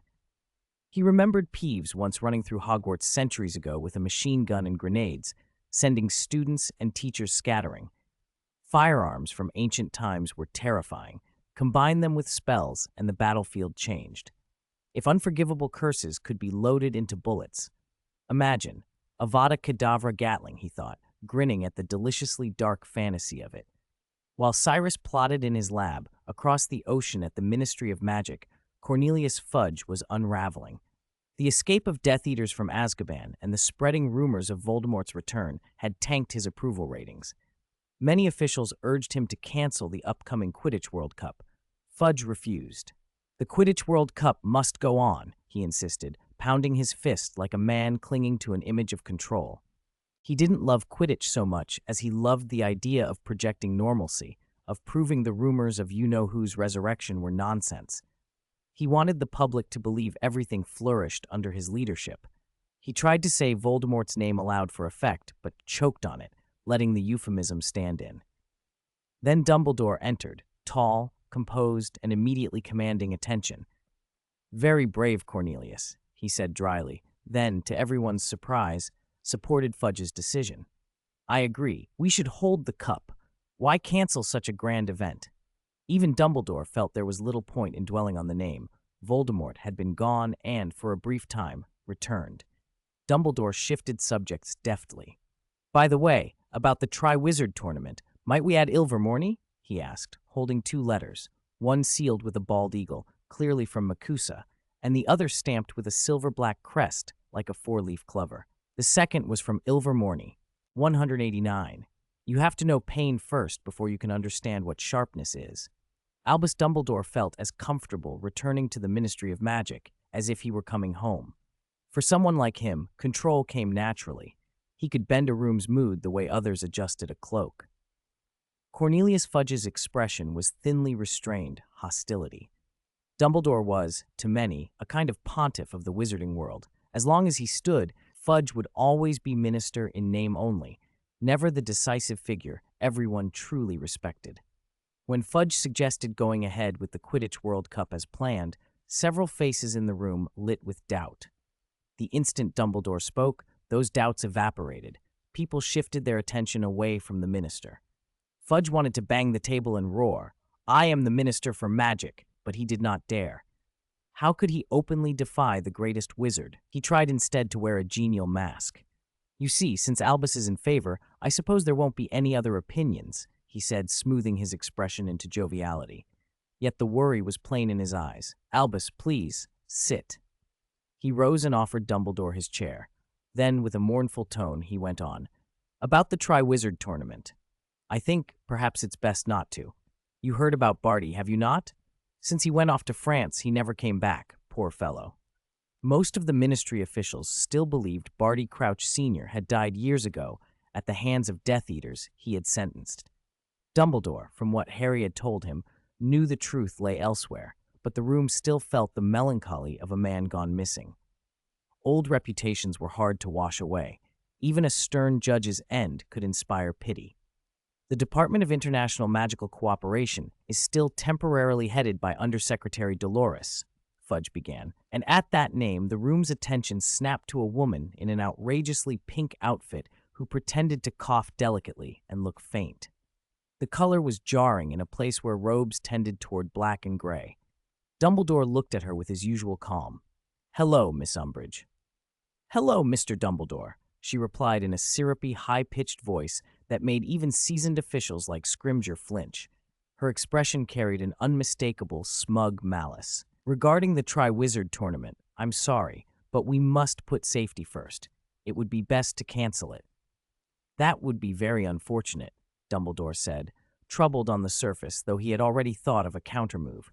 He knew what Fudge wanted, and he knew Umbridge was merely the mouthpiece. "The Triwizard Tournament was our initiative. We have agreements with Durmstrang and Beauxbatons. They've prepared for months. If we cancel now, what will the International Confederation of Wizards think of us? That the British ministry is indecisive, that its officials are incompetent." Fudge and Umbridge stiffened. Dumbledore continued. "Conversely, if the tournament succeeds, the ministry's prestige will be enhanced. Our representatives' performances have been disappointing these past few years. An exhilarating victory could restore pride. You're confident of victory, even with Ilvermorny joining? Fudge asked, unable to hide his curiosity. I have every confidence in Hogwarts students, Dumbledore replied, nodding. Fudge's face lit with the prospect of glory. Compared with the Quidditch World Cup, the revival of the centuries-dormant Triwizard Tournament would capture more attention, and if the Ministry could claim credit for its revival in a Hogwarts win, Cornelius's legacy would read far better in the history books. Ahem. Well, Fudge conceded, you make a compelling case, Albus, but I do hope Hogwarts wins. That is our shared hope, Dumbledore said. He rose to leave, then paused at the doorway as if remembering something. Oh, Makusa is sending representatives to the Ministry before the World Cup. Their arrival time will be communicated separately. With that, he went. Cyrus, meanwhile, was heading to Makusa to begin his own preparations for the Triwizard Tournament. American wizards were different in outlook and practice. British wizards tended to live separated from muggles in the countryside. American witches and wizards mostly lived in cities. Makusa itself occupied a protected space behind the facade of the Woolworth building. Cyrus walked up in a light suit rather than robes, tall and slim, handsome in a way that drew glances and made most people step aside. He moved like someone used to being the center of attention, a sun that burned brightly. To touch it would risk a blister. The Woolworth door was charmed. Only wizards could pass into Makusa proper. Once through, Cyrus found a vast lobby with a gray filigree tower at its center. Whenever the sun fell through the Woolworth building's glass, it shone through the tower's openwork patterns like a shaft of light. Sunlight scattered through Cyrus's hair and made him seem to glow. The receptionist, a young woman named Catherine, quickly recovered from her surprise and said, "Sir, visitors must register their wands." Cyrus handed over the snake-green wand. The woman took it, frowned, then aimed her wand at a ledger. The ledger's pages flipped furiously from front to back, but no record appeared. She frowned harder, tried again, and still found nothing. "I'm sorry," she said, voice sharpening. "This wand does not seem to be registered. I'll need to see your wand permit. If you don't have one, I'll have to contact an Auror." In America, every wizard was required to carry a wand permit, an order brought in after decades of chaos caused by colonists, scourers, and kidnappings. Cyrus, who had no permit, shrugged. Rules, to him, were room decorations for others to admire. He had come to Makusa in part to settle such matters. "That's actually why I'm here," he said. "I recently acquired this antique wand from Ilvermorny and haven't had the chance to register it yet." "Ilvermorny? An antique wand?" Catherine's eyes went wide. She remembered a recent New York Ghost article about someone inheriting an ancient wand and becoming an heir of Ilvermorny. Only the writer hadn't captured the heir's face. Now the dark green, slightly curved wand in her hand looked strange enough. The handle carved into a snake's head, the tail forming the tip, eyes like set jewels. It looked as if it might spring to life and bite. She couldn't quite tear her gaze from Cyrus. Half her mind wanted to believe he was some official's favored protege rather than the head of a magical school. "Excuse me, sir, I have to confirm," she began, about to call. "No need to trouble yourself, Catherine." A man in a white shirt and waistcoat stepped up, hands in his pockets, a composed, capable presence. He was broad-shouldered and plainly a seasoned duelist. Cyrus's eyes narrowed in recognition of the name the woman used. "Mr. Graves." Catherine stood, startled and deferential. Cyrus, hearing the surname, put things together.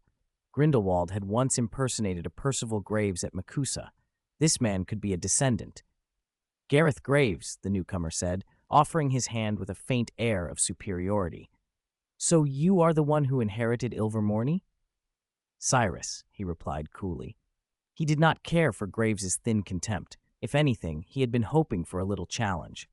Makusa's rise had been rapid and self-assured. New institutions often carried an arrogance that needed pruning. Cyrus did not intend to be disregarded quietly. Graves glanced at the snake-handled wand in Catherine's hand, then gave a small nod that sent her scurrying to return it. "We should have taken you to the Federal Wand Permit Office first, but this is urgent. It would be best to start with the Serious Crimes Investigation Department." Catherine, still flushed, began to hand back the wand when a hoarse voice cut across the lobby. "Hold on." The shout rolled through the spacious hall and drew every head. Cyrus looked up and saw a middle-aged man striding toward them, a jagged scar slicing across his face. He wore a trench coat and was flanked by several grim-looking wizards. They did not look friendly. 190. A mere grain of sand is not even half as good as me. Wait! A wizard with an ugly scar across his face pushed forward through a small group and confronted Cyrus, his expression hostile. It was obvious he had come for Cyrus. Graves's features hardened.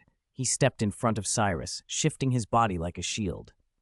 "What do you want, Aubrienne?" His voice was sharp with anger. He hadn't expected trouble here. "Of course I want to see whether this so-called heir is truly worthy of the name." Aubrienne's face was grim. Behind him stood several other wizards who opposed Cyrus's appointment as principal of Ilvermorny. They were only the tip of the iceberg.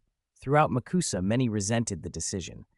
Between the aftermath of Nurmengard, Grindelwald's supposed death, and Bella's mediation, Cyrus had not been the country's focus. But Aubrienne had known Cyrus might come and had waited. Graves bristled. He knew exactly what Aubrienne meant. Cyrus looked young. Despite rumors that he was an heir of Slytherin, he had appeared from Britain and suddenly become Ilvermorny's principal. How could everyone accept that? Even Graves harbored doubts. Ilvermorny was a North American school. Its students and staff had always been raised within the three magical communities here. A British wizard, however legitimate his bloodline, was still an outsider. From the local perspective, the Slytherin connection mattered little and could even be a liability.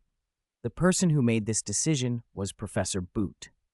Graves took a step forward, putting himself between Aubrienne and Cyrus like a wall. Boot's name carried weight in North America. He was the old principal who had mentored generations. Many in Makusa were his students, many more were his peers. Graves hoped to use that prestige to blunt Aubrienne's challenge. Aubrienne's jaw flickered with something, then he dismissed it. "Even if Professor Boot agrees, we will not." His voice rose. "Not every one of Ilvermorny's founders came from Britain. Iseult Sayre herself cut ties with Slytherin and fled to North America. What made Ilvermorny great wasn't the blood of Slytherin, it was the thousands of witches and wizards it produced over 300 years. They fought the Scourers and Grindelwald with their lives. Not Slytherin." He stepped closer with each sentence until he nearly pressed against Graves. The scar on his face twitched like some living thing. Graves seemed momentarily speechless. Reflexively, he drew his wand, ready to stop things from turning physical, but Aubrienne was quicker. His large hand grabbed Graves's wrist before Graves could finish the motion. They were locked. Catherine's eyes widened. Her hands clenched and fell helplessly by her sides, as if she wanted to intervene, but lacked the courage. Cyrus, meanwhile, watched with a faint smile. His crimson gold eyes took them all in, amused, as though he were merely observing ants argue. "Humph."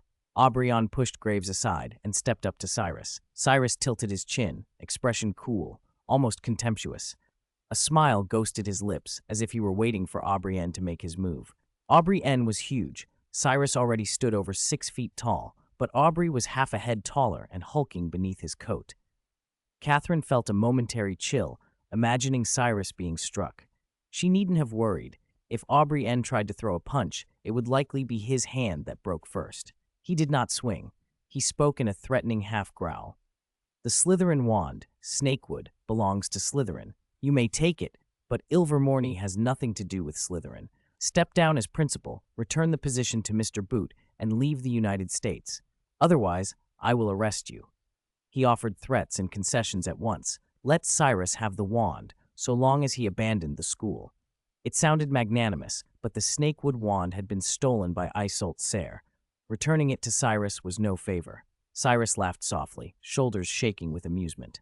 The reaction enraged Aubrienne and his companions. Their faces darkened, and one drew his wand and pointed it at Cyrus. "Arrest him. He has no wand permit," the man snapped. A red streak shot across the Makusa hall like a meteor and struck the back of the man pointing his wand. "Stupefy!" A clear, furious voice echoed. The man was knocked flying. Everyone turned. A beautiful black-haired witch, Bella, had stormed forward with her wand raised, jaw clenched. Her eyes were fierce. She did not call Cyrus master or make his identity known. She instead preemptively accused Aubrey-N. "How dare you use violence in Makusa?" Aubrey-N tried to recover his composure. "I'm simply arresting a criminal without a permit." His rank in Makusa was high, one of the 12 Aurors, a founding hero. Bella, though influential, was not above him on paper. "Mr. Cyrus came to obtain a permit," Bella shot back. "Are you sure your complaint is anything but a pretext to harass him?" Aubrey-N refused to back down. Cyrus stepped forward and placed a hand lightly on Bella's shoulder. "Thank you for your help, beautiful lady, but let me handle this." He did not reveal Bella's identity. He walked close to Aubrey-N, looked down at him as if inspecting a pest, and asked with thin disdain, "Who are you?" A wizard behind Aubrey-N began to answer, proud of the name, but his mouth snapped shut as if glued. Cyrus had cast a minor hex, silent and precise. Aubrey-N was stunned. Cyrus hadn't flicked his wand or shouted. The effect was done without flourish. Aubrey-N whipped out his snakewood wand and fired a counter-curse. "Finite incantatum!" A golden light flew, and the man whose mouth had been sealed appeared to have his lips violently torn apart as the counterspell forced them open. Blood gushed. He clutched his face, sobbing. Aubrey-N had meant to free his comrade. Instead, the magic tore the man's mouth and then sealed it again, a grotesque, painful patchwork. Aubrey-N felt his confidence hollow. He had never expected Cyrus to make such a move in front of him. "You dare to attack an Auror?" he thundered. Catherine, frantic, tugged at Cyrus's sleeve. "You're crazy. Don't anger him. Aubrey-N is one of the most powerful Aurors. No dark wizard ever escaped him." She implored Cyrus to yield, but he stood unmoved. "You're causing trouble," Cyrus said mildly. "Is it reasonable, Mr. Aubrey-N? The former principal agreed to my succession. Professors and students accept me and believe I'll bring honor to the school. The school recognizes my magic. And yet you." He narrowed his eyes, regarding Aubrey-N like a mole. "Who are you?" Aubrey-N flushed. Cyrus's words were light but public and cutting. More wizards were gathering, the hall filled. Aubrey-N's wound to pride deepened. Cyrus then did something audacious. He handed the snakewood wand to Bella, spread his hands, and stood unarmed before Aubrey-N. "You can come at me together," he said. "I don't have a snakewood permit, so I'll go empty-handed." Aubrey-N saw an opening, an insult as well as a provocation. He drew himself up and shouted to the crowd, "Ladies and gentlemen, this man attacked an Auror in Makusa. Take him down." He lifted his snakewood wand high, its tip glowing a dangerous red. The Aurors with him raised their wands as well. From the gathering crowd, more people came forward, some hungry to curry favor with Aubrey-N's family. Some had long resented Cyrus. Now their resentment crystallized into action. A ring of glowing snakewood tips pointed at Cyrus. Catherine and Graves panicked. They wanted to pull Cyrus out of the danger. Bella, however, had absolute faith in him. She grabbed them and shoved them aside. "Watch," she snapped. "Just watch." When the calls for spells came, dozens of voices layered into a single roar. "Stupefy!" A tide of crimson light exploded forward. The hall flooded with blinding brilliance. It struck the spot where Cyrus had stood, and he vanished into the red. For a moment, the light pierced everyone's vision, and the Makusa hall fell into stunned silence. Time passed. How long, none of them could say. Catherine finally blinked, concerting sight back into focus. Where the red haze had been, a tall figure now stood. Cyrus smoothed his sleeve, laughed softly and contemptuously. "Is that all?" he asked. He looked at them like they were nothing. Then, faintly, triumphantly, he finished. "Mere grains of sand. You're not even half as much as me." 191. The Surrendered Magical Congress. Mere grains of sand. Hardly a fraction of me. Cyrus stood in the eye of the explosion, casually brushing dust from his coat. Dozens of elite Aurors had unleashed their most powerful spells at once. To him, they felt like nothing. Everyone present could see he wasn't bluffing. Spells meant to force eternal sleep slid off him, as if he were a cliff, and they were pebbles. Not a hair on his head was out of place. His suit was as sharp and immaculate as when he had first appeared. Catherine's eyes went wide, worship and terror mingling. "Is he a dragon?" The wizards around the chamber reacted like men who had seen a monster. A dragon, their minds supplied the image, an ancient creature whose scales defy magic. But Bella, flushed and fixated on Cyrus, snorted at the comparison. "A dragon? No creature so base could match him. Her gaze burned with a peculiar feverish adoration. Seeing such a miracle sent her pulse racing. Even her breathing gained a new weight. And she had a point. Even a dragon would have shown some effect after absorbing dozens of Auror's strongest charms. These were hand-picked defenders, top Aurors, and yet Cyrus had remained untouched. He looked small, surrounded by hundreds of wizards, as if the human tide could swallow him, and yet he somehow made those around him feel diminutive. Too, his posture a pillar holding up sky and earth. The Makusa officials met his stare and felt, despite themselves, like supplicants. Especially the men who had just attacked him. Fear tightened their faces. Under Cyrus's burning golden gaze, it felt as if a mountain pressed on their chests. Sweat beaded on Aubrienne's forehead. His pupils narrowed. The reflection in his eyes no longer showed a handsome man, but something monstrous. Cyrus began to move. He took a few steps forward as if strolling, but in Aubrienne's mind, each footfall was thunderous. Every step opened another wound in his heart. By the time Cyrus reached him, Aubrey's courage was gone. "I don't know whether to call you brave or foolish, to have dared to attack me," Cyrus said without a smile. His gaze swept the Makusa hall, and every wizard it touched instinctively bowed their heads as if to avert that piercing stare. President Samuel G. Cohauger and a few attendants hurried forward from the back, clearly trying to intervene, but it was already too late. Cyrus's left palm crackled with electricity, a writhing tangle of light. Then the magic in his hand detonated. The blast rolled outward like a physical wave. The air in the chamber seemed to shear and lock into a translucent, rippling wall. Aubrienne, nearest to the blast, felt a force strike his chest like a high-speed train. The pressure collapsed him from within. Blood vessels ruptured as if under a hail of arrows. In an instant, the man burst. Flesh and blood spattered the floor and the president's robes, a crescent of gore fanning out across the room. Cohauger, nearly beside him, had no time to comprehend. The world contorted and flung him backwards. He crashed and lay dazed, blood leaking from his mouth. The shockwave did not spare others.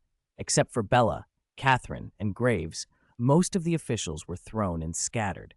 People smashed into the dome and fell wherever they landed, some broken, some pinned against decorations, limbs useless as if hung by a careless hand. Bella's snakewood wand seemed to shiver in her palm. It rose like an animate thing and created an invisible barrier that spared her and those nearest her from worse. The Congress Hall became a scene of chaos and ruin. "Apologies," Cyrus said, cool and offhand. "I apparently used a bit much force. A few died, I suppose?" His tone carried no sadness, only a faint amusement. He surveyed the prostrate wizards and taunted, "It's hard not to crush ants when you step over them." Cohauger lay twisted on the floor, his face a mask of blood on the side toward Cyrus, the other side clean as moonlight. Of those gathered, Aubrienne and a few others were unmistakably dead, their bodies pulped, their skin a thousand porous ruin. Cyrus had clearly had the skill to hold back. He had chosen not to. The message was obvious and terrifying. Samuel Cohauger felt the blow in his ribs and suspected his lung might be punctured. He also understood implicitly why no one spoke. To accuse Cyrus would be to invite immediate death. Most of Makusa's staff were shrewd. They read his meaning. Aubrienne's fate made the consequence clear. Defy Cyrus, and you might become the next crushed ant.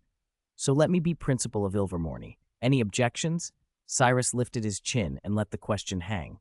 Without waiting, Bella, wand in hand, moved behind him and presented the snakewood with both hands. Cyrus took it, like a sovereign taking a scepter. He set a Ravenclaw diadem upon his head, as if coronation were deserved. Silence answered him. No one dared to speak. Even imagining the word no felt suicidal. In that silence, Cyrus claimed the highest symbols of authority, as if they were his by right. If he had demanded the Makusa presidency, no one would have dared refuse. Bella watched the cowed assembly like a judge before a verdict, and then turned to Cyrus with a question that mattered to her. "May I stop pretending now?" She had infiltrated the Congress for influence. She preferred to stand behind Cyrus openly rather than creep in the shadows. Cyrus granted her request with a simple gesture. Let Bulstrode replace Samuel Cohauger. He appointed his loyal Bulstrode as the new president of Makusa, and that settled the administrative front, for now. Cohauger obeyed outwardly, whether out of fear or pragmatism. No one could tell whether he would later seek Dumbledore's help. For the moment, power had been transferred by force. Cyrus tucked his other hand into his trouser pocket and turned to Graves, who sat like a broken marionette. He ignored the injured strewn about. The wounded would find aid.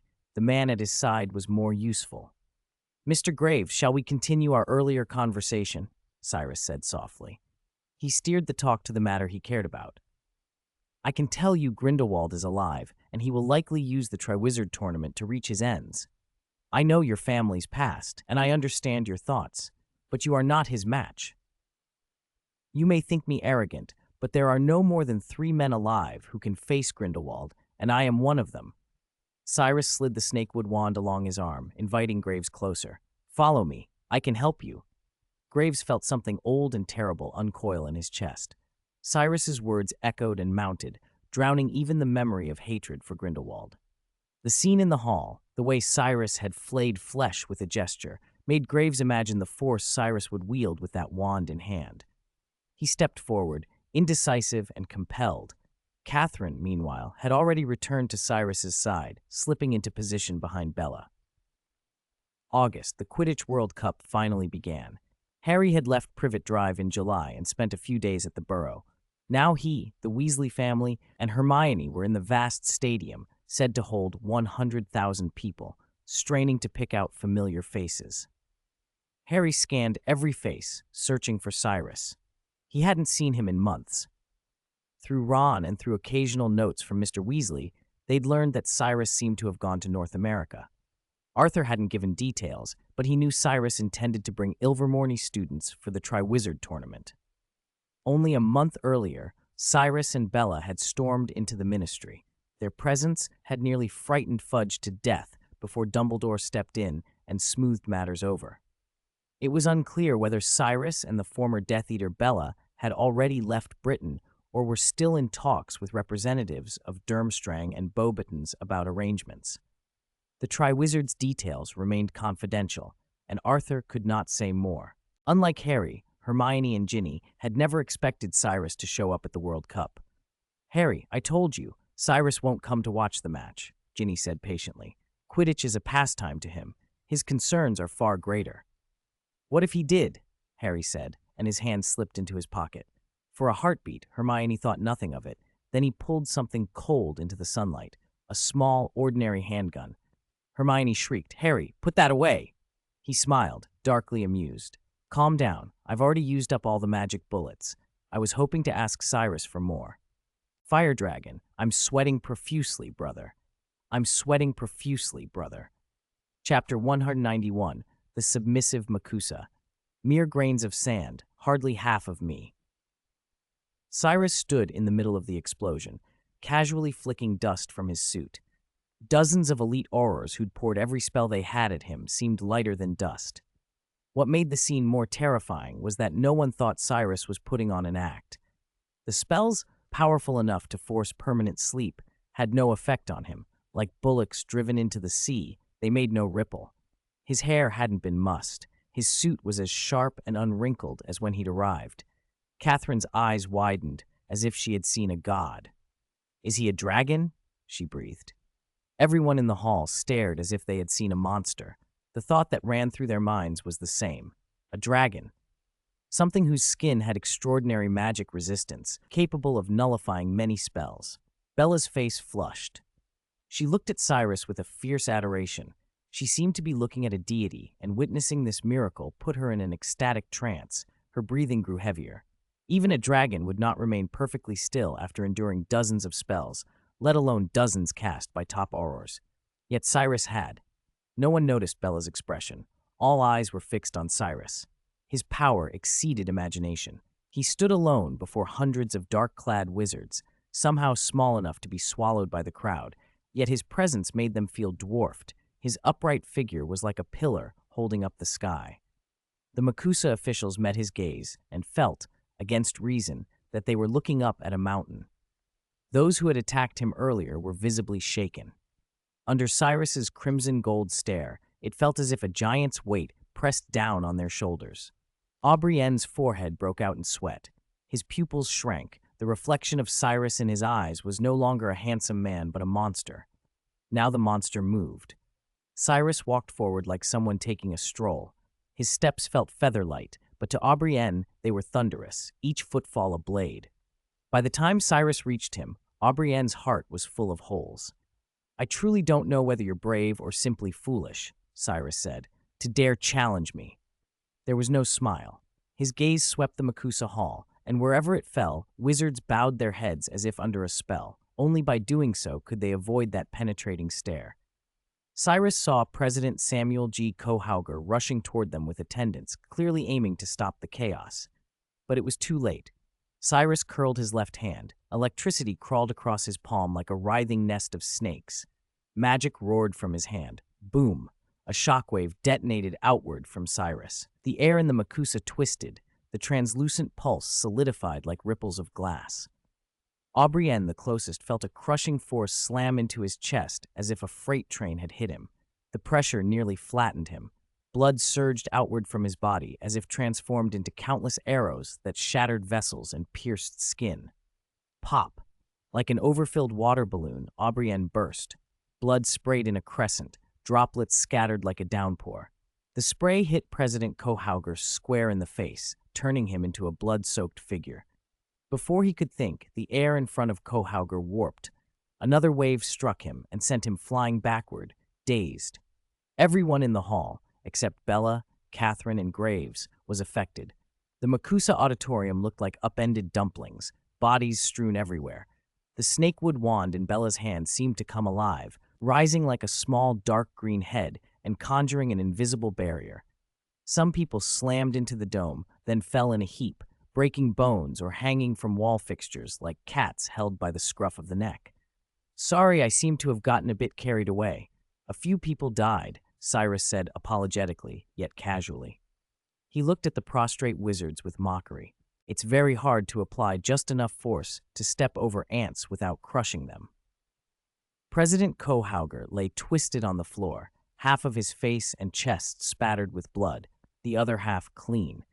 He stared at Cyrus with difficulty and fury. Aside from Aubrienne and the few who had started the confrontation, no other immediate deaths could be confirmed. At least not as grotesque as Aubrienne and his companions, who had been blown apart, blood and flesh pulverized, leaving only tattered, pierced skin. Cyrus had shown he could control his power. He had chosen to kill them. Cohauger knew that, but he could not accuse him. On one hand, he'd been hit hard, broken ribs and possibly a punctured lung, and on the other, he understood Cyrus's words were an offer. Play along, and you live. Resist, and you die. Most people at Makusa were too shrewd not to understand. The demonstration was a warning. Aubrienne had simply been unlucky enough to be in the way. "So," Cyrus said, chin raised, eyes blazing like suns above the dome, "who agrees and who opposes my becoming the principal of Ilvermorny?"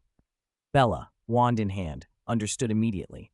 She stepped behind Cyrus, bowed her head, and offered the snakewood wand with both hands. Cyrus grasped it like a monarch taking a crown, a scepter that symbolized power. The Makusa Hall was silent except for small cries. No one spoke up. Cyrus took the silence as consent. Who could say no now? Even if he demanded to be president of Makusa itself, no one would refuse. One wrong word, and everyone could be killed. Cohauger looked at Cyrus and couldn't help thinking of Dumbledore. Perhaps only the greatest white wizard could rival him. But Cyrus was no saint. Aubrienne's still warm blood testified to Cyrus's ruthlessness. If Dumbledore was the brightest, Cyrus was closer to Grindelwald. Bella watched the Makusa members grovel like dogs and then looked to Cyrus with a question that mattered to her. "Can I stop pretending now?" She preferred to be at Cyrus's side openly rather than skulking inside Makusa. Her infiltration had always been to control Makusa from within. If Cyrus wanted the presidency of Makusa, it was just a word away. "Then let Bulstrode take over as president of Makusa," Cyrus said. He granted Bella's request and appointed his loyal Bulstrode to the post. As for Cohauger, his submission was coerced. No one knew whether he might seek Dumbledore's help later. It was safer to keep Makusa's power in their own hands. Cyrus put one hand in his trouser pocket, turned to Graves, who looked hollowed out, more puppet than man, and spoke softly. "Well, Mr. Graves, let's continue our original conversation." He ignored the wounded strewn about, others would come to tend them, and focused on Graves, who was more useful to win over. I can tell you that Grindelwald is indeed alive, and it's very likely he'll achieve his goal through this Triwizard tournament, Cyrus said with conviction. I know the Graves family's history, and I understand your thinking, but you are not his match. You might think I'm arrogant, but there are no more than 3 people in this world who can oppose Grindelwald, and I happen to be one of them. Cyrus slid the snakewood wand along the inside of his arm, a gesture calling Graves closer. Follow me. I can help you. Graves's eyes flickered. For a moment, his hatred of Grindelwald blotted out everything else. Cyrus's words kept echoing. Arrogant. Graves didn't think so. If anything, Cyrus seemed modest. To cast magic without a wand and kill so many in an instant was a feat even Grindelwald might not manage.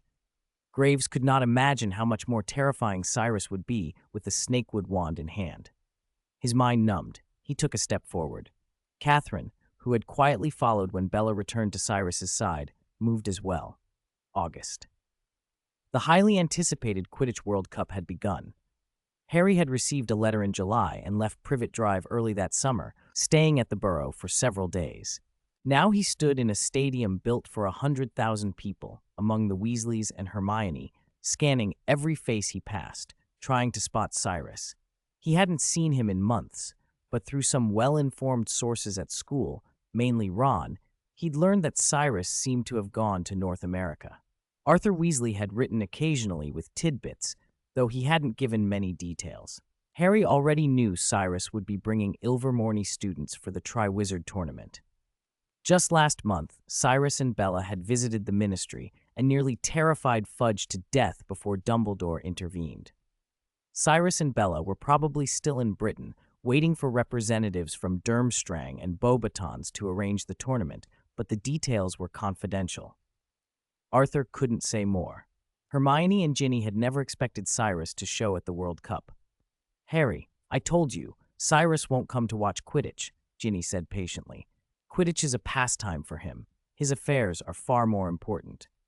What if? Harry reached into his pocket and felt something cold. To Hermione's horror, he pulled out a handgun. What are you doing, Harry? Hermione hissed. Put that away. Why are you so worked up? I've already used up all the magic bullets. I still want to ask Cyrus for more. 193. The Missing Voldemort. Have the International Confederation of Wizards hosted outright?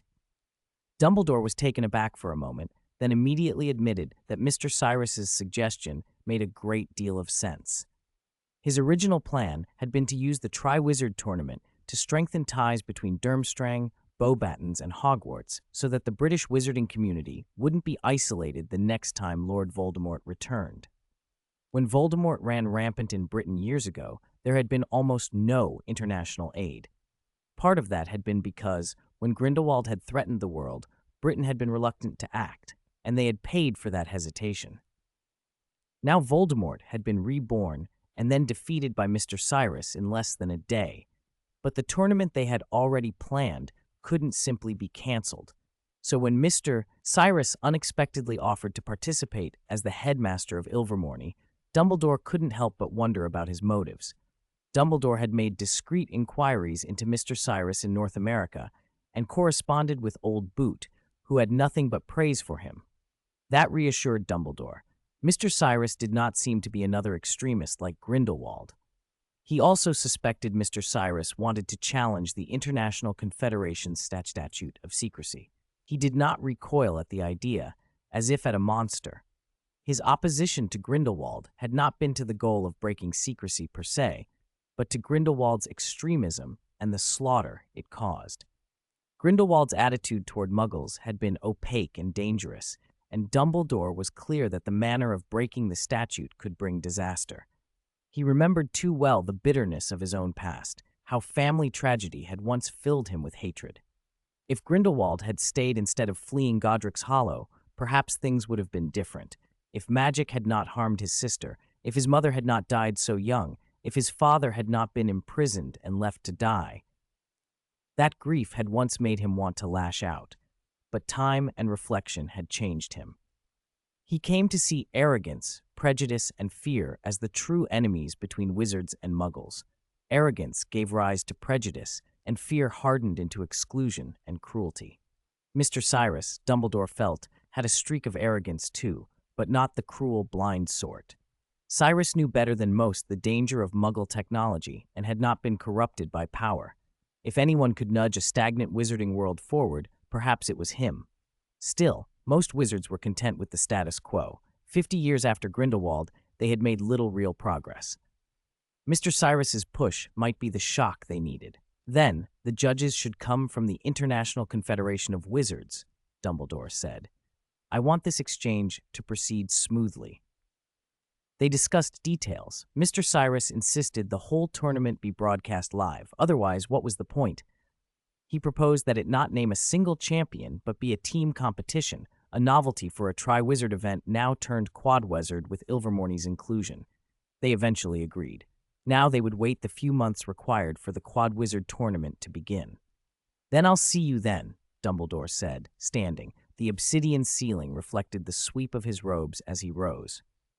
Mr. Cyrus and the others stood as well and began to leave. Madame Vita Rosier, would you mind staying a few minutes? Dumbledore called. I'd be delighted, she answered, and she and Dumbledore remained while the others departed.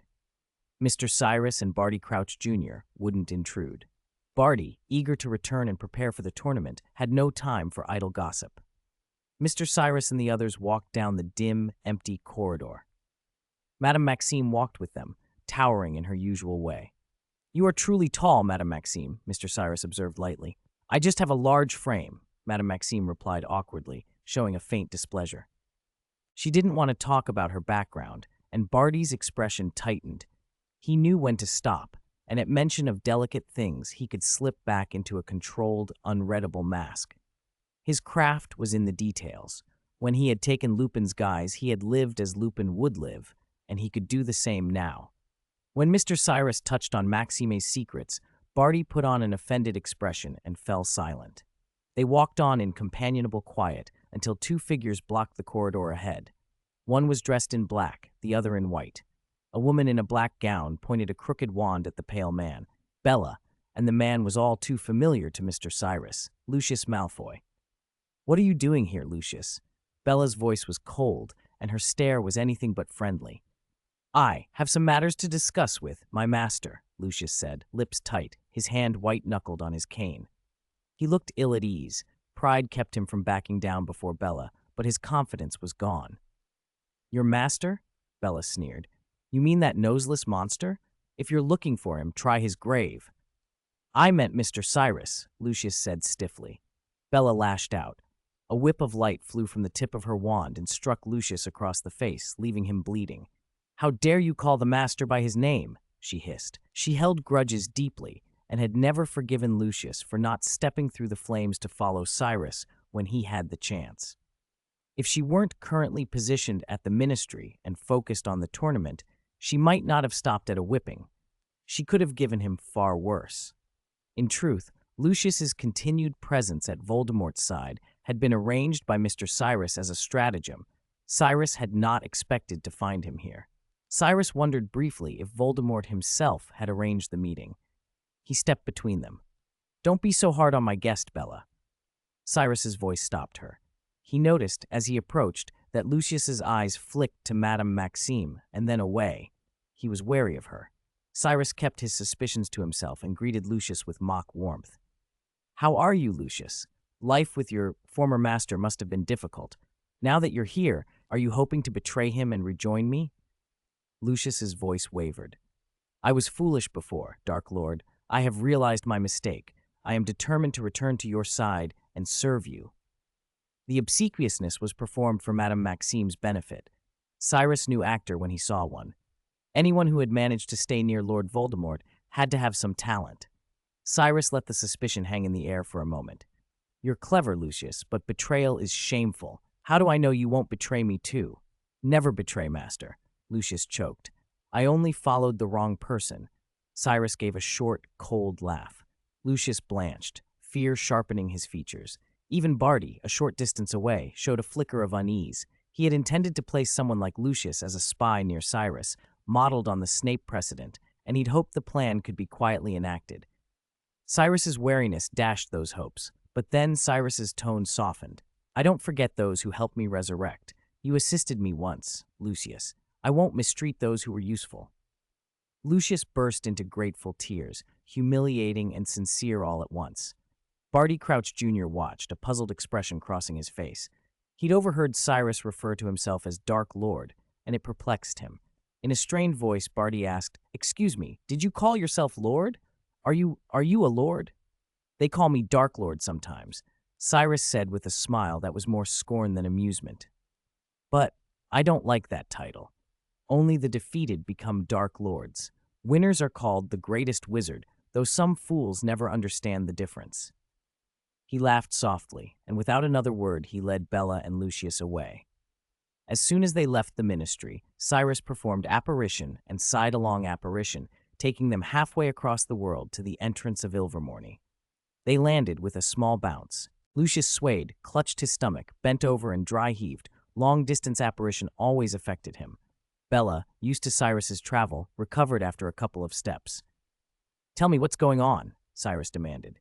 "Cough," Lucius said between heaves. He wants to put a spy by your side." That answer matched Cyrus's expectation. Bella's expression turned from surprise to concern. From Lucius's hurried words, it was clear he wasn't simply trying to ingratiate himself. He'd been serving Voldemort very deliberately. "On whose orders?" Bella asked. "Not Voldemort's," Lucius said. "Barty Crouch Jr., you know who? He's gone." "Gone?" Cyrus raised an eyebrow. The statement hit him as strange. Voldemort, in his disembodied condition, should have been with his most faithful servants. Where could he have disappeared to? "I don't know," Lucius shook his head. Even Barty Crouch Jr. seemed to be in the dark. He only said that while he's gone, we must all follow Barty Crouch Jr.'s orders. He said he had a plan. That's why he insisted on pressing to be part of the Tri-Wizard, Quad-Wizard tournament, despite being weakened.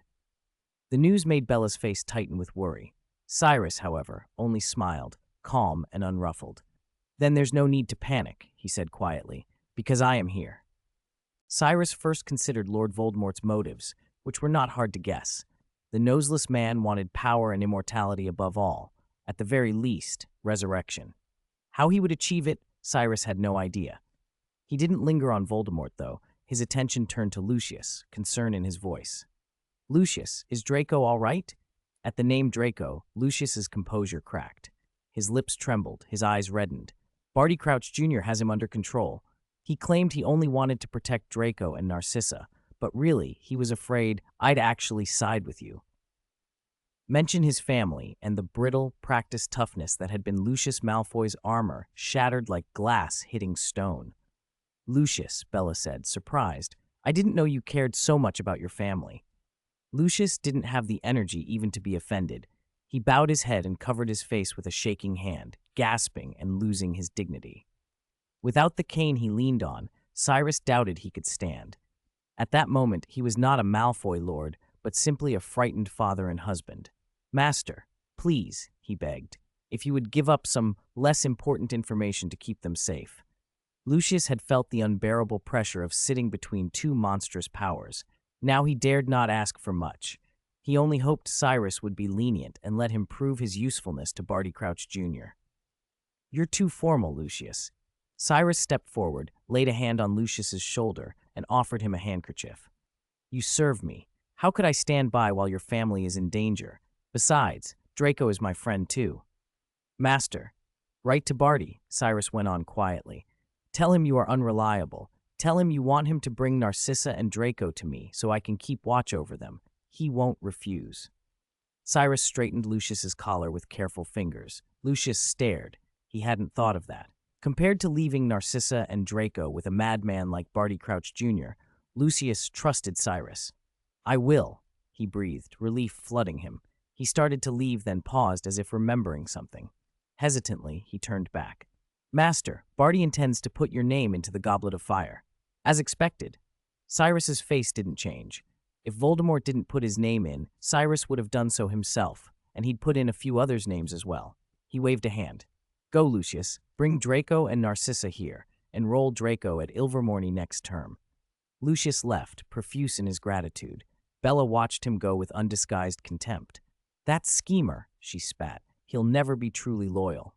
She meant the way Lucius had revealed the Goblet of Fire plan at the last moment. Cyrus shrugged gently. "Don't mind him. The Malfoys have always been like that.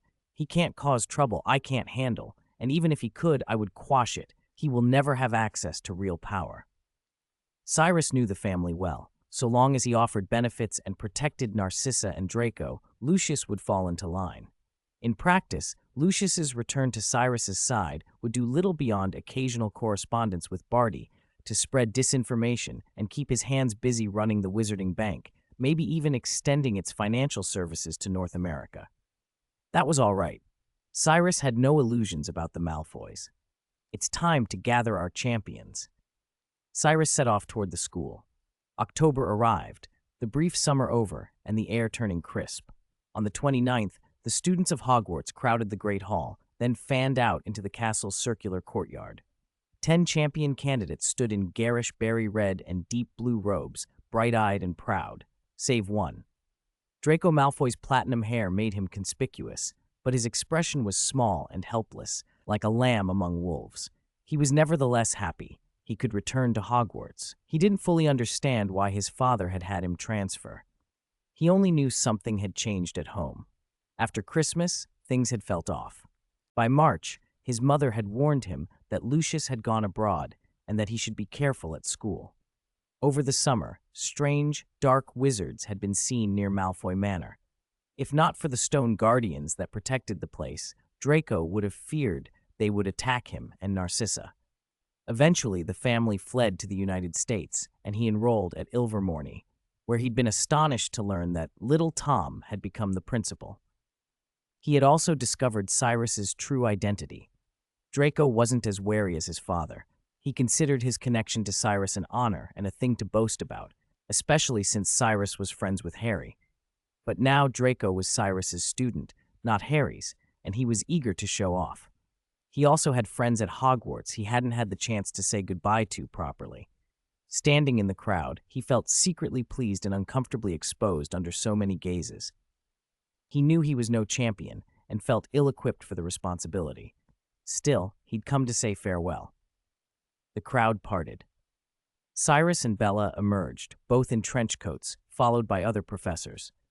The staff regarded the champions with a mixture of pride and worry. The Triwizard Tournament was magnificent and brutal. It had been suspended for centuries because it was too dangerous. Cyrus moved forward to bless the candidates.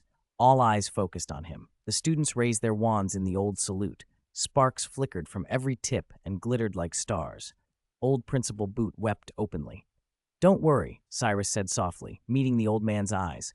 "I will bring every child back safely." For now, the students' contest was merely an opening ceremony. The darker battles between powers were the real war. "Those who cannot go, do not be too disappointed," he added. "There will be a broadcast." Then he led the 10 candidates out of the hall. Outside, 2 dragons waited with bowed heads. The champions gasped. They stepped back, fearful that the beasts might tear them apart with a single swipe. Cyrus smiled. "Hop in the carriage. I've arranged dragons to take you. Grand enough, isn't it?" he said. He patted a blonde boy beside him. "Set an example, Fisher."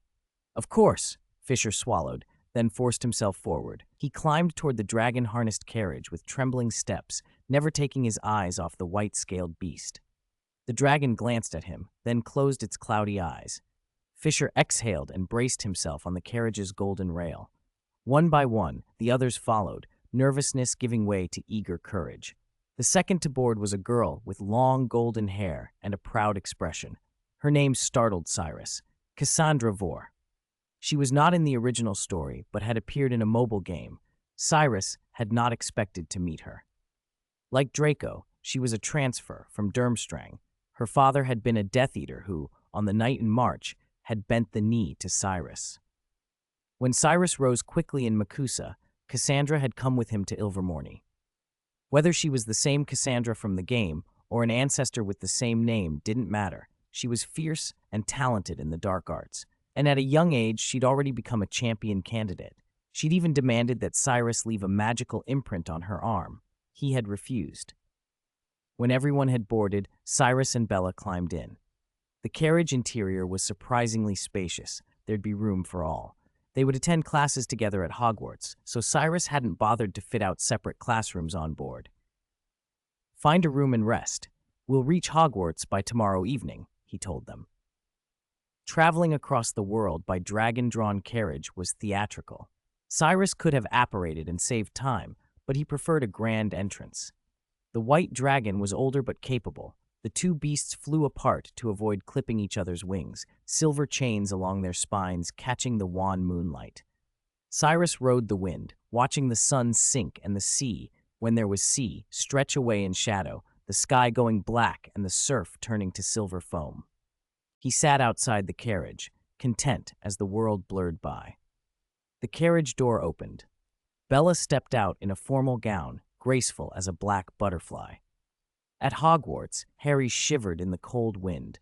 He and the other students had learned a week before that the representatives of the other schools would arrive today. He hadn't expected such pageantry. The entire faculty and student body had gathered by the castle gates to welcome them. Professor McGonagall looked tense, her sharp eyes sweeping the crowd and correcting any ill-fitting robes. A crooked hat earned a lecture. First years buzzed with excitement. Harry was in a good mood, too. Since potions had been scheduled for that period, Severus Snape had planned to sabotage whatever he brewed, and with the assembly, Snape had no chance to carry out his usual petty cruelties. Harry glanced at Snape. The professor's face was as severe as ever, but the worry around his eyes was hard to miss. Dusk fell. A cold wind off the Black Lake raised gooseflesh on their arms. Ginny, her hair a blaze of red, leaned against Hermione and complained, "I'm bored. When are they going to get here?" "Weasley," snapped McGonagall, immediately on them. Before Ginny could sit up straight, a strange disturbance split the surface of the lake. Water surged. A harsh, otherworldly sound rolled from the depths. The lake spouted and roiled. A sharp mast sliced through the water. Something vast and skeletal breached the surface and heaved itself high.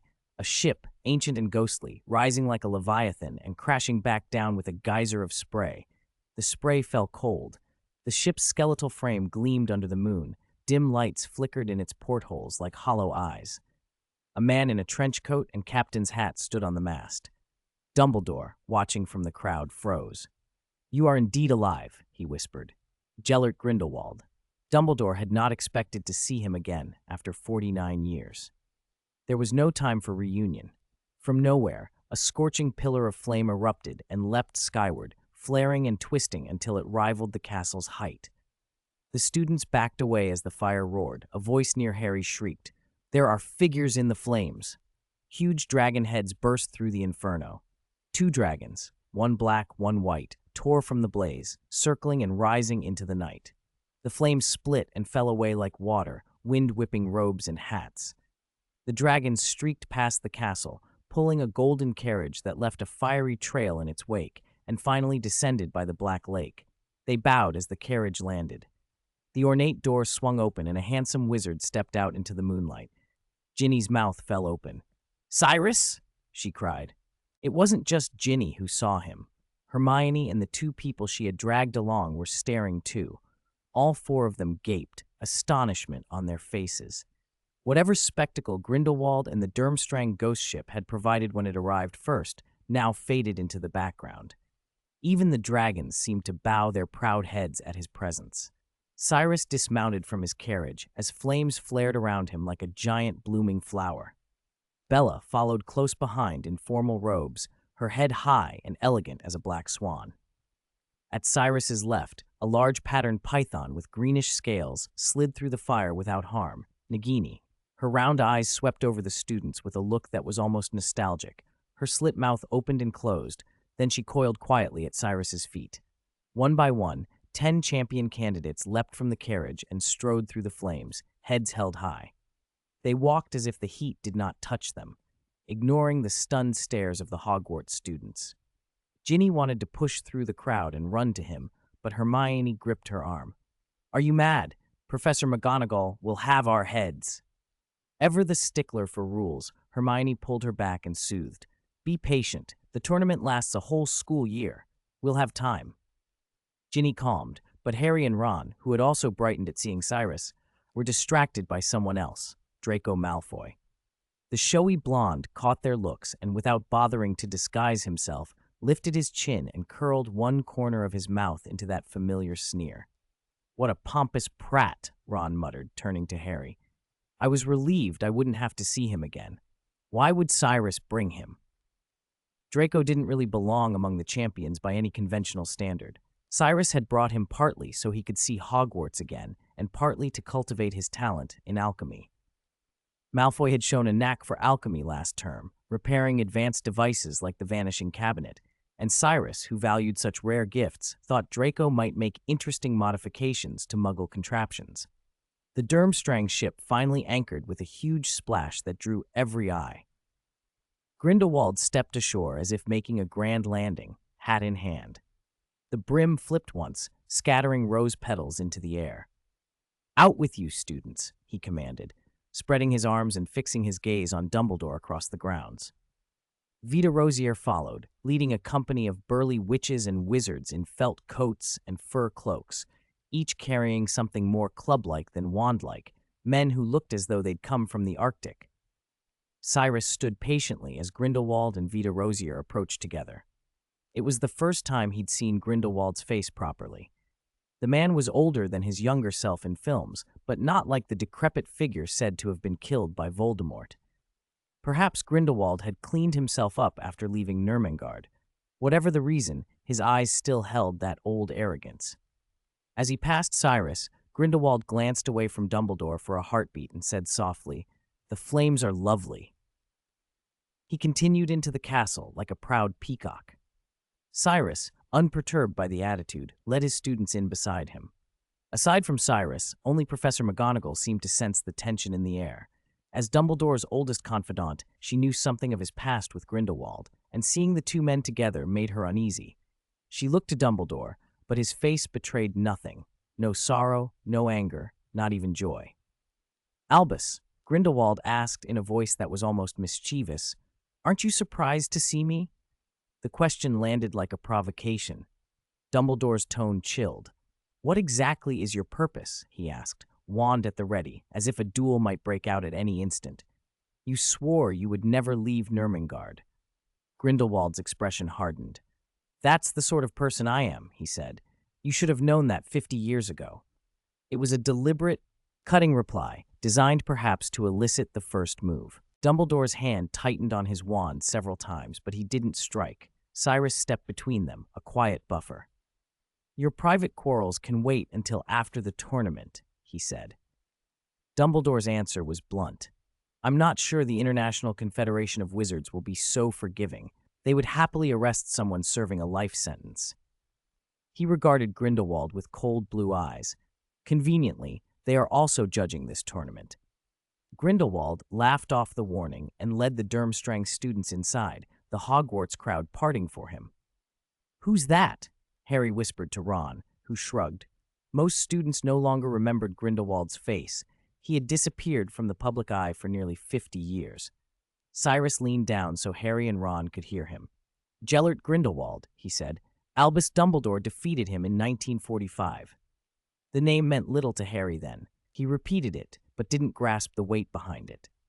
As the procession moved on, Malfoy brushed past Harry with a sneer and a cold-lipped, "Good evening, Scarhead," which made Harry's temper flare.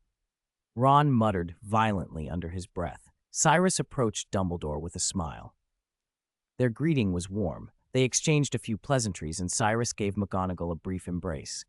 The old guard's apprehension eased. No one now treated Cyrus as an enemy. "Have the Beauxbatons still not arrived?" he asked. "They'll be the last," Dumbledore replied. Cyrus's face tightened. If Beauxbatons were led by Madame Maxime and proper students, he would be happy to wait. But in the reality he'd been told existed here, the last guests were Death Eaters aligned with Voldemort, scoundrels who had no right to expect such courtesies. "I'm going in," he said. "Can the students sit at the Slytherin table?" Dumbledore smirked. "Why ask me? You are heir to Slytherin, after all." With that he made way, and Cyrus entered to a murmur of envy from the students.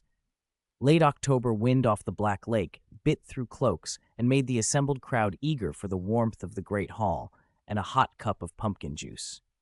With Durmstrang and the Ilvermorny contingent now present, much of the earlier excitement had dwindled. Beauxbaton's tardiness left the students shivering. Inside, Cyrus walked easily through the familiar corridors. His followers peered around in awe. Though called young wizards, most of them were almost his age. Cyrus's body had been resurrected the previous June, and he was only 16. "Professor, did you graduate from Hogwarts?" Cassandra asked as they entered the hall, sensing the place's deep old magic. "Of course," Cyrus replied, "from Slytherin. If Ilvermorny's sorting had been used, I'd have been Horned Serpent." "No, Thunderbird," Fisher protested. "You don't just belong to the house, you're the house itself." Cyrus let their flattery pass him by and pushed open the doors to the hall. Grindelwald had already seated his Durmstrang students at the Gryffindor table and had taken the chair next to the headmaster, with Vita Rosier sitting nearby. "Please, sit," Cyrus offered, then moved with Bella to the faculty table. As they settled, a lavish feast sprang to life on the boards, yet no one was in much of a hurry to eat. Most merely sipped pumpkin juice to warm themselves. Grindelwald lifted a goblet of red wine and inclined his head toward Cyrus. "Do you know," he said, pointing a finger to his eye, "I am a seer." Cyrus inwardly rolled his eyes at the claim. An alien here calling himself a seer sounded absurd, but he smiled politely and let Grindelwald continue. "Prophecies are made every day. Most are tricks," Grindelwald went on in a low voice. "But this eye of mine, it can see the future." "So what did you see?" Cyrus asked, more curious than he let on. Prophecy was a talent neither he nor Voldemort possessed. It intrigued him. Grindelwald's voice dropped even lower. "Very blurry images," he said, so low that, besides Cyrus, no one else seemed to catch it. For a strange instant, the great hall felt split into two worlds. The students' laughter and movements slowed to a crawl, like things trapped in treacle, while Grindelwald and Cyrus stood apart from time. Grindelwald's expression was grave. "I saw clocks, darkness, death, and white curtains. 196, the Four Powers tournament begins." Grindelwald's visions were not vague fragments. They were a cascade of vivid images. 50 years ago, he had seen, with terrible clarity, the instant of a nuclear explosion, the raw, terrifying power of Muggle technology. Now he had shown Cyrus another scene, one no less mysterious. White veils and death filled the vision, and Cyrus's mind went at once to the Hall of Prophecies in the Department of Mysteries, the drifting, whispering veils, the sense of another world on the other side. The darkness that followed made Cyrus think of one thing. Could it be Lord Voldemort? Grindelwald's smile twitched, a stiff arc that seemed forced over the lines of his face.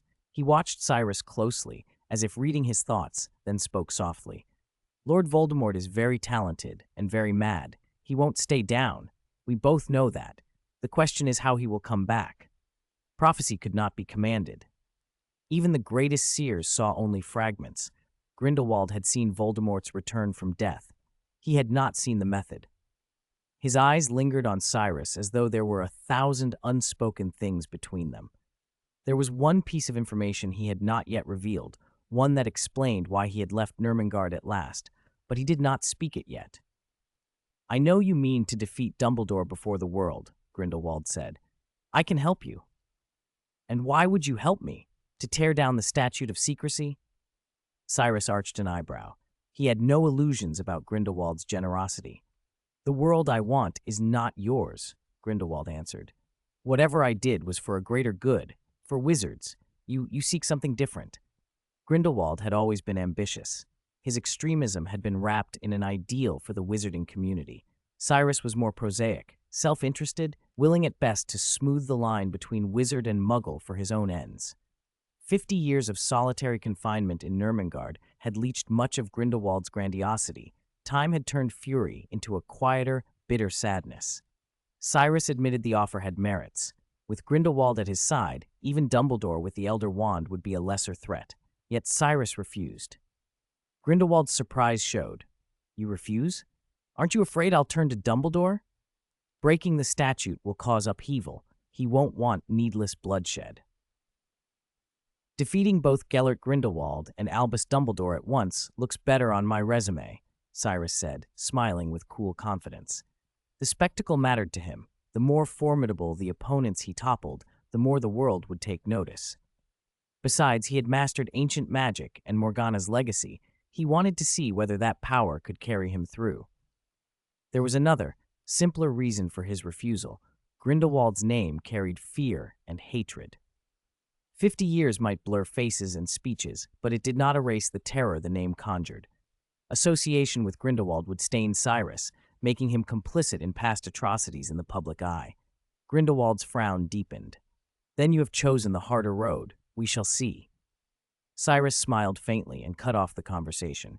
He sat up and the frozen air dissolved, as if spring had melted a spell. From the great hall outside came the sound of a procession. Over 1,000 wizards and witches, led by Dumbledore and the other heads, filed in. Cyrus saw Harry and his friends among them and nodded. He returned their wave with his eyes. "Apologies for the wait, ladies and gentlemen," Madame Maxime announced, followed by a host of Beauxbatons students in blue, moving with a dancer's grace. A few male wizards joined them, but it was Fleur Delacour, part Vila, who drew the most attention. Her Vila blood made half the hall look her way. The other half, largely the witch students, were captivated in a different way. Such charms mattered little to someone like Cyrus. His magic resistance rivaled that of a dragon. "The French are hardly punctual," Cyrus said with a dry tone. The Beauxbatons students bristled. Gabrielle, Fleur's sister, scowled and puffed her cheeks, but no one contradicted him. The observation was accurate. Barty Crouch Jr., disguised as Madame Maxime, had tried to seat his students in Slytherin's section. Finding it occupied by Ilvermorny pupils, he had them sit with Ravenclaw instead. Finally, the hall settled, and Dumbledore stood at his golden eagle-carved podium. He waited until silence fell, and then began his customary brief speech. "Good evening, ladies, gentlemen, ghosts, and, most especially, our guests. I welcome you all to Hogwarts with enormous pleasure. I hope you will be comfortable and happy here." He paused, then added with a twinkle, "The tournament will officially begin at the end of the feast. Eat and drink as though you were at home." He returned to his seat, with Cyrus and Grindelwald flanking him. Madame Maxime was seated a little apart. Hagrid, already visibly smitten by the giantess, had not taken his eyes off her all evening. Cyrus smirked at the thought of whether Barty Crouch Jr.'s performance might spark an unforgettable romantic disaster with Hagrid. Dinner followed. The Hogwarts kitchens had clearly prepared for something grand. House elves had outdone themselves, producing French delicacies and a smattering of American fare. Cyrus tucked into a beef burger with iced cola. At first, the students were reserved. Soon they grew lively. The Durmstrang students shrugged off heavy robes to reveal blood-red uniforms, and Victor Krum drew admiring glances. Even Ron and Harry found themselves looking over, envious. Ginny and Hermione were less impressed. At the Slytherin table, Draco Malfoy searched for his friends, but Crabbe and Goyle kept straight faces, refusing to acknowledge him. Their parents had not crossed the Goblet of Fire. In this audience, Draco had already been labeled a traitor. Barty Crouch Jr.'s covert message had not been widely known, and the cold reception left the young Malfoy sulking as he picked at his food. The great hall doors opened again. An elderly wizard, slightly older than Dumbledore and stooped with age, entered, leaning on a cane. He was followed by Graves and a contingent of wizards. Cyrus did not immediately recognize. As soon as they saw Grindelwald, their expressions tightened. These were elite aurors from the International Confederation of Wizards, not here to arrest, but to confirm a rumor. Was Grindelwald really alive? His presence meant the possibility of another war. "Albus, long time," the old man greeted Dumbledore in a language Cyrus did not initially understand. Dumbledore smiled broadly, responded in the same tongue, embraced him and led him to a seat. Afterwards, their conversation shifted to English. "Welcome, Babajide," Dumbledore said. The old man's name, Babajide Akinbade, was familiar. After Dumbledore's death and other tellings, Akinbade had taken the presidency of the International Confederation. Cyrus nodded in greeting. The feast wound down. When the plates were cleared, Dumbledore rose again. "The moment has arrived," he said, and introduced Babajide Akinbade and the other foreign judges who would sit on the panel. The British Ministry had sent representation too. Mr. Bagman, from the Department of Magical Games and Sports, stood among them. The host country could not hand everything over. "Over the past months," Dumbledore said, Mr. Bagman has worked tirelessly to arrange this tournament, and our friends from Makusa have assisted greatly. Without them, this event would not be as grand as it is." He looked around the high table. "They, along with myself, Professor Cyrus, Professor Rosier, and Madame Maxime, will be the judges." Durmstrang's current head, Vida Rosier, sat stiffly at the table. Filch, limping, hauled a wooden box to the center of the hall. 1,000 eyes turned to it. Barty Crouch Jr.'s gaze was particularly sharp. Dumbledore did not open the box immediately. "This year's competition will have 3 tasks spread across the school year," he said. "They will test champions in many different ways, and I'm pleased to announce a change to the rules. Previously, only 3 champions competed. Now, each school will provide 3 champions." A ripple of excitement passed through the students. "Champions may need to cooperate, or they may face the tasks alone. We will score them for the quality of their performance in each task. After the 3 tasks, the champion with the highest total score will win the cup, and the champions will be chosen by a most impartial judge." Dumbledore walked to the box, placed his hand on the old lid, and with a gentle gesture, the lid fell away. Inside sat a rough wooden goblet, plain, even ugly, but within its cup burned blue and white flame, bright and alive, drawing every gaze. "Any student who wishes to compete must write their name and school on a piece of parchment and cast it into this goblet," Dumbledore continued. "Sign-ups will remain open for 24 hours. Tomorrow night, on Halloween, the goblet will select those it deems most worthy of representing their schools." As he finished, Cyrus noticed Barty Crouch Jr. licking his lips with barely concealed eagerness. Around the hall, other faces shifted. Teachers, students, and guests whose motives were not entirely pure, already calculating how to use this new, more expansive tournament to their advantage. 197. The principal competition begins.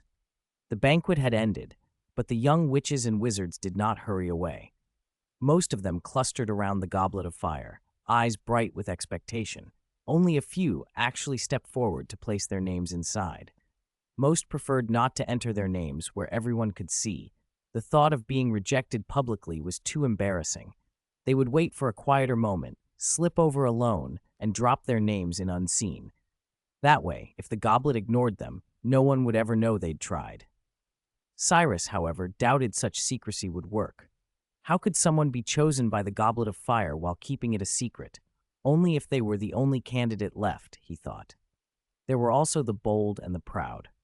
Almost as soon as Dumbledore called the age line, Cassandra strode forward to the goblet, head held high. Her slightly curling golden hair bounced with her steps like living little snakes.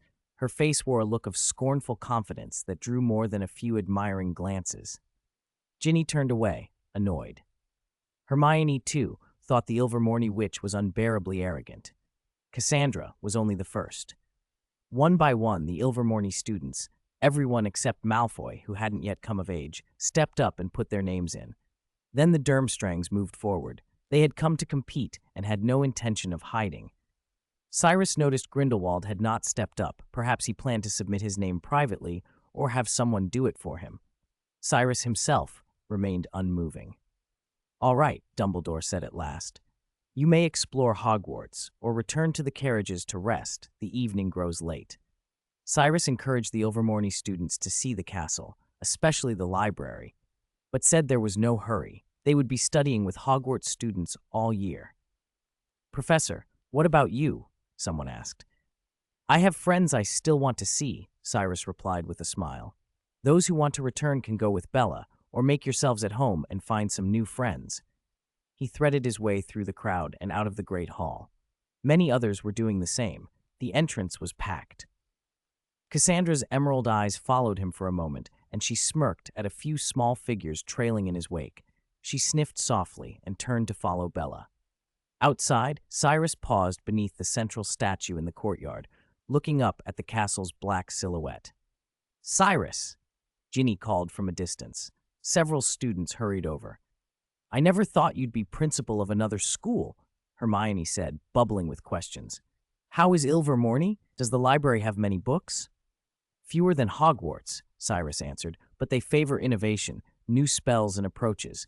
You've read the book I gave you, haven't you?" on the differences in transfiguration of various animals. Harry and Ron listened with a mix of confusion and resignation. They were used to Hermione and Cyrus disappearing into long conversations about books. Ginny, however, had sharper questions.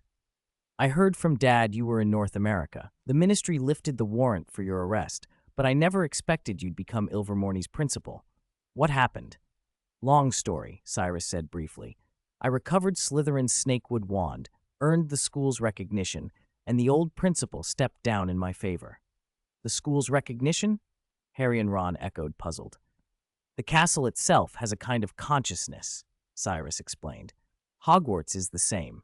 Without a castle's acceptance, no matter what position the ministry or a board grants you, the school's secrets remain closed. Cyrus didn't want to dwell on his own past. Tell me about you. Anything interesting happened lately? Of course. Ginny seized Harry's sleeve and peered at the faint mark there. When did you get this? The night we defeated Voldemort, Harry said, frowning. Cyrus inspected the mark on Harry's arm and was surprised. The binding mark he had placed on defecting Death Eaters had left its sign on Harry, too. A warmth spread through him. Only those truly loyal to me may bear that mark without harm, he said. He looked intently at Harry. If you like, you could follow me. Harry, who had a talent and a reputation but had never been recognized by everyone he admired, brightened. I'd like that, he said shyly. Before the moment could deepen, Ginny shoved forward, elbowing Harry aside. Me too, she declared. Hermione stepped up beside her. Don't forget me, she added, meeting Cyrus's eyes without backing down. Ron watched, awkward between loyalty, embarrassment, and the fierce determination of his friends. Cyrus put his hand to his forehead with a mock-serious expression. I don't mind followers, but this is not a game. Do you understand who I'm up against? The look he gave them was serious and cold. Ron tried to diffuse the tension with a joke. It's not Dumbledore, is it? Cyrus did not smile. The silence that followed felt heavy. Harry, Ginny, Hermione, Ron, all were dumbfounded. Cyrus had fought alongside Dumbledore before. On the other side stood the man they all revered. Harry didn't know how to reconcile the two. That was then, Harry, Cyrus said lightly, easing the moment. It isn't about killing or hatred. It's about differing goals, what we seek to protect and how we go about it. Before they could respond, a cold voice cut through. I don't care about Dumbledore. Why did you refuse me before? Everyone turned. In the darkness, a tall blonde woman stood, arms crossed, a triumphant, cold smile curving her lips. Harry and Ron instinctively stepped back under her presence. Ginny and Hermione recognized her as the Ilvermorny witch who had made a scene earlier and moved forward, unwilling to be upstaged. Cassandra, however, paid them little mind. She walked straight to Cyrus with a sinuous, confident grace. As she passed Harry, she glanced at the mark on his arm and then addressed Cyrus. Miss Worley, I thought you had returned with Bella, Cyrus said conversationally. I stayed to look around, she replied. Call me Cassandra. She pushed her sleeve up and revealed her own arm. I don't care who you're at odds with. I'm prepared to sacrifice. Ginny and Hermione bristled. Cassandra's look softened into a small, dismissive scoff as if the two girls were no threat. Her poise only made Ginny angrier, her red hair almost flaring. Before it could escalate, Hagrid's booming voice rumbled through the courtyard. Good evening, Harry. The huge man barreled through the crowd, smiling and breathless. Seeing Cyrus, his face shifted in complexity. Seeing you's been a bit confusing, Mr. Cyrus, he admitted, but held out a huge hand. I know you're not Tom Riddle. I still gotta thank you. Thank me? Cyrus asked, puzzled. You saved Harry plenty o' times, Hagrid said, and Mr. Scamander brought me into his case this summer and said you helped introduce me. I saw so many beasts I ain't seen in the forest. Will you come by my hut for tea? And your two dragons. I'll look after 'em. Hagrid left as quickly as he had come, leaving everyone smiling. Cassandra, having achieved her purpose, withdrew without lingering. Conversations wound down. There was a curfew. Cyrus didn't stay long either. At midnight, he sat outside the carriage, staring at the castle. The snakewood wand in his hand twitched to life. It burrowed into the ground like a living thing, clasped a small note in its mouth, and slithered toward the castle. The night passed quickly. On the evening of the next day, after a lavish Halloween feast, it was time to reveal the champions. Dumbledore raised a spoon and tapped his goblet. The hall quieted, thousands of eyes fixed on the goblet of fire. Cyrus had gone further. He'd arranged magical broadcasts so the International Confederation of Wizards and the world's magical authorities could watch every moment. Ministries and 6 other schools were watching now. "The goblet is about to decide," Dumbledore said to Cyrus with a small joke about hoping for no accidents. He strode to the goblet, waved his wand, and every candle in the hall went out except the pumpkin lanterns. The goblet flared brighter than anything, a blue-white blaze that spit sparks. Everyone watched. A charred scrap of parchment shot up from the flames and floated toward Dumbledore. He caught it and held it aloft. "Hogwarts' first champion is Cedric Diggory," he announced. The great hall erupted in cheers. Cedric, flushed and shy in the wake of triumph, was swept forward by Hufflepuff classmates to stand beside Dumbledore. Dumbledore was about to say something encouraging when the goblet exploded in a new burst of flame. This time, more violent, like a volcano. Sparks exploded into the air and coalesced into letters, bright and searing to look at. Voices fell silent. The old wizard Babajide, who had been keeping track of the goblet's progress, straightened and proclaimed in a ringing voice as the fiery words came into focus, "Hogwarts champion, Albus Dumbledore." He did not pause. Durmstrang's champion, Gellert Grindelwald. He turned his attention to Cyrus, who stood with a calm smile, and Ilvermorny's champion, Cyrus. Cedric, tall and fair-faced, stood awkwardly beside Dumbledore. The thrill of being chosen as a champion had drained away. He stiffened and turned to look at the headmaster, who wore the same stunned expression, a hand resting on Cedric's shoulder. It wasn't only them. Many of the students picked as champions looked dazed. The great hall was so quiet, it seemed everyone's eyes were still fixed on the names that had blazed across the top. Cedric leaned in and almost whispered, "Professor, was this part of your plan?" "Of course not." Dumbledore shook his head slowly, feeling the weight of 1,000 questioning gazes like hands on his shoulders. He recovered quickly, though, and returned to his composed self. His blue eyes swept across the hall and found Cyrus and Grindelwald. Both men were smiling. "Albus, what is going on?" Professor McGonagall hurried over in short, urgent steps. In Cyrus's recollection, he had never seen her so flustered. The stern, rigid professor had poured half her life into Hogwarts after 2 failed relationships. The school was her home, her destiny. She was like a worried grandmother, unable to bear the thought of any harm coming to it. Now, with the whole world watching, every accusing look felt like a blade. The only thing keeping her upright was that Albus Dumbledore stood beside her. "I'd like to know that too," Barty Crouch Jr. burst through, clearing Maximy's path like a small mountain. Fury radiated from him. He and Voldemort had kept hidden preparations and expected something like 4 dark figures to appear, but he had never imagined Dumbledore, Grindelwald, and Cyrus would all be named champions. Beauxbaton was the only major school without its head among the chosen. Voldemort himself was conspicuously absent, and even if Barty Crouch Jr. entered the contest, facing 3 legendary wizards would likely mean death. "Explain yourself, Dumbledore," he demanded. "No one told me the heads of schools could be entered as champions," Crouch added coldly. Vita Rosier let out a bitter chuckle. "For the record, Mr. Grindelwald is not the principal of Durmstrang, and he didn't even graduate from there." Few people cared about the distinction. Even Harry's name, spat out by the Goblet of Fire earlier, suddenly seemed less important. Harry was underage, yes, but at least he was a student. Cyrus looked young enough that his fame hadn't spread everywhere since he left the United States. Dumbledore and Grindelwald, though, those names were a different matter. "Perhaps the goblet has gone mad after being sealed for centuries," Babajide suggested. "We could restart it and choose champions properly." Dumbledore raised a hand and shook his head. "I do not believe the goblet can conjure names out of thin air," he said. A hush fell. "Do you mean someone put our names into it deliberately?" He didn't answer right away.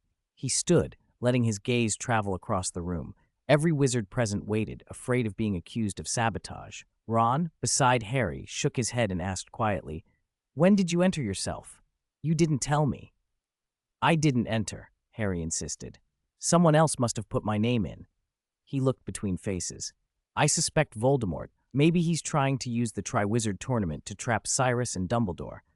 Grindelwald could be here for revenge, too, Ron nodded. If Dumbledore isn't mad, he won't go on with this. Dumbledore's reply surprised him. I am glad the goblet finds me worthy to be a champion, he said, and his voice was steady. The title is not simply about magical power. It honors qualities we prize: integrity, wisdom, courage, and yes, ambition. As he listed them, he let his gaze settle briefly on each house, and the young wizards under his look straightened instinctively. Albus, you can't be serious, McGonagall said, her voice shaky. This is absurd. The whole world is watching. The goblet's choice is a binding contract, Minerva, Dumbledore replied. Once it names champions, the tasks cannot be cancelled. We must obey its rules. Anyone whose name emerges must take part. Cyrus watched the exchange from the faculty seats, looking almost detached. He gave a subtle signal toward a hidden corner, and a small enchanted beetle slipped away unnoticed. None of us know how this happened, Dumbledore told the students in the hall, and through magical projections, every wizard watching elsewhere. But I see no option but to accept it. I, Gellert Grindelwald, and Cyrus must compete. We will have teams representing our respective schools, and I admit that is unfair to Beauxbatons. We will provide special accommodations where we can. It wasn't a perfect solution, but there was no better immediate option. The goblet's flame had died, and no one could relight it until the next tournament. Cyrus set down his fork, stepped forward, and addressed the room. I have no objection, Albus. During the competition, Bellatrix Black will serve as my judge. Bellatrix bowed with an elegant inclination. Grindelwald drifted to the front, hands clasped behind his back, gazing as though at the stars in the ceiling. He stood shoulder to shoulder with Cyrus and Dumbledore, his tone light and provocative. Shall we have another contest, Dumbledore? When Grindelwald glanced at Cyrus, the meaning was clear. Graves and the other Aurors from the International Confederation bristled. Someone shouted, "The competition must be terminated, Albus Dumbledore." With Grindelwald's presence, the tournament shifted from a school competition to the continuation of an old war, the rivalry between Dumbledore and Grindelwald, between the Confederation and the Wizarding Alliance of 50 years past. The bloody reforms and the hatreds they bred hadn't vanished. If Grindelwald turned this moment into a political rally, many would flock to him. The Confederation would never allow another war to break out in the same fashion. Most wizards, except a few who understood Cyrus's strength, assumed the outcome, and the world's future would hinge on whether Dumbledore or Grindelwald prevailed. What the goblet decides, no one can stop, Dumbledore said, and urged calm. Even Graves, who had seemed ready to erupt, relaxed when he saw Cyrus. In that case, I have no choice but to agree. Barty Crouch Jr. stood very still, thinking not of rules, but of his master. He had hoped Voldemort could return with overwhelming force. He had a hand in getting Harry's and Cyrus's names into the goblet for that reason. Now, with Dumbledore and Cyrus both in the contest, Voldemort's return would not be as easy to exploit. He looked at Grindelwald, tall and dangerous, and wondered whether offering an alliance might be wise. Better to be allied than isolated if the Dark Lord rose again. Subconsciously, his steps moved a little closer to Grindelwald. A bright flash cut through the dim hall like a camera shutter.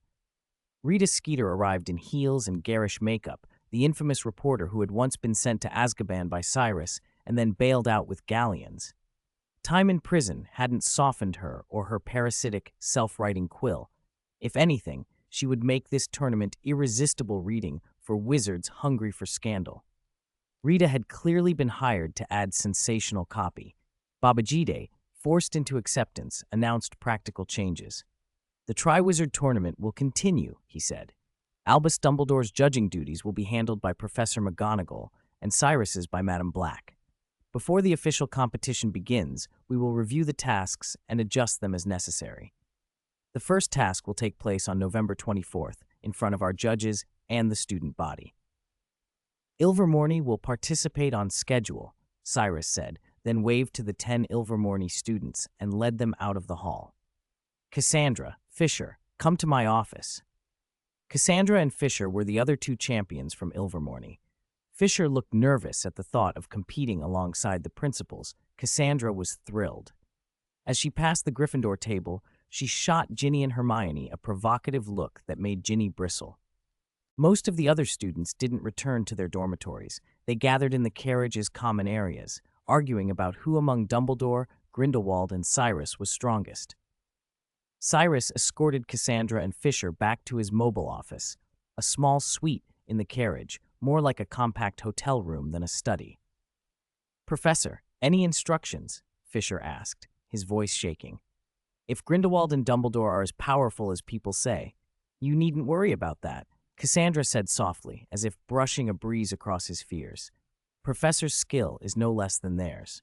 Fisher remembered with awe creatures like thunderbirds, pukwudgies, horned serpents, even gnomes bowing to Cyrus. "I believe it," he said. "Don't flatter me," Cyrus replied. "What I want you to know is this. Though the goblet named us, the real pressure on you will increase. The three of us cannot truly compete as peers with these young wizards. For you, the dangers will be greater. Beauxbatons may not have its head here in person, Lord Voldemort might not be here either, but we can't rule out Death Eaters trying to manipulate things. They don't care about rules or the safety of students. If Grindelwald believes, as some prophecies suggest, that Voldemort will return, then danger was baked into this contest from the start." "I won't be outdone by those youngsters," Cassandra said, full of confidence. November arrived, and with it the first task of the Triwizard Tournament. The whole wizarding world waited. 199, departing from Hogwarts. Cyrus didn't expect the Triwizard Tournament to be particularly difficult. Unless he, Dumbledore, and Grindelwald ended up dueling each other, what in the wizarding world could truly stop them? Their magic was on a scale most wizards could not even imagine. A dragon that took 7 or 8 well-trained wizards to subdue was to Cyrus no more than a pet. The final task devised by the International Confederation of Wizards probably felt like a joke to them. Besides, the Confederation had to cater to the other contestants too, so they would likely keep the challenges reasonable. Cyrus wasn't worried. The first 2 tasks and their outcomes didn't matter. What mattered was a public, undeniable victory over Dumbledore in the final test, under the gaze of the entire wizarding world. Before the competition officially began, there were the usual preparations: exclusive interviews with the Daily Prophet and a coordinated media push with other international wizarding newspapers. Cyrus guided the coverage. He didn't want trivial gossip. He wanted focus on Dumbledore and Grindelwald. Rita Skeeter, of course, pressed for salacious details. She kept hinting that she knew secrets about Dumbledore and Grindelwald's private lives, grinning like a fox. "If you like, I can run those stories," she purred, hands clasped, nails glittering. "They'll be huge. I spent a fortune bailing you out of Azkaban, not to have you fling tabloid gossip about Dumbledore and Grindelwald," Cyrus said, leaning back on the sofa and regarding the flamboyantly dressed woman with a calm, measured stare. He wanted the Triwizard Tournament to be a global spectacle. A little scandal could help, but exposing Dumbledore's or Grindelwald's private affairs right now would shift attention away from the duel he wanted. Defeating Dumbledore would be far more valuable if achieved while Dumbledore's reputation remained intact. Rita pouted, but persisted. "Tabloid news is what people eat up. They want to see the rot behind the shine. They don't always care about the truth." "No," Cyrus said coldly. His crimson gold eyes swept her, and his tone left no room for argument. "Prepare your piece for after the tournament. When it's all over, make sure the world knows that Cyrus defeated Albus Dumbledore in 1995. Rita wilted as if a vampire had been exposed to sunlight. "Fine," she muttered, fussing with her teacup and glancing at him several times with obvious hesitation.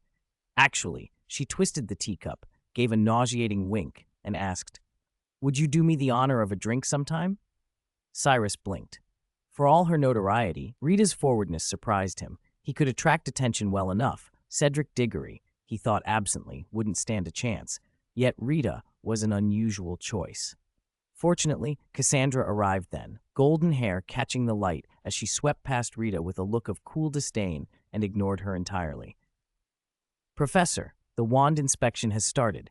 Ms. Bellatrix asked me to bring you," Cassandra said. "I'll be right there." Cyrus rose without so much as a goodbye to Rita and followed Cassandra. The wand inspection was held in a small, empty classroom. The other champions were already assembled, and the judges sat behind a table draped in black velvet. Grindelwald lounged back in his chair, legs crossed, looking more like an examiner than a contestant. Ollivander was bent over Harry's wand, studying it for a long moment before pronouncing its sound. "Very well," Ollivander said.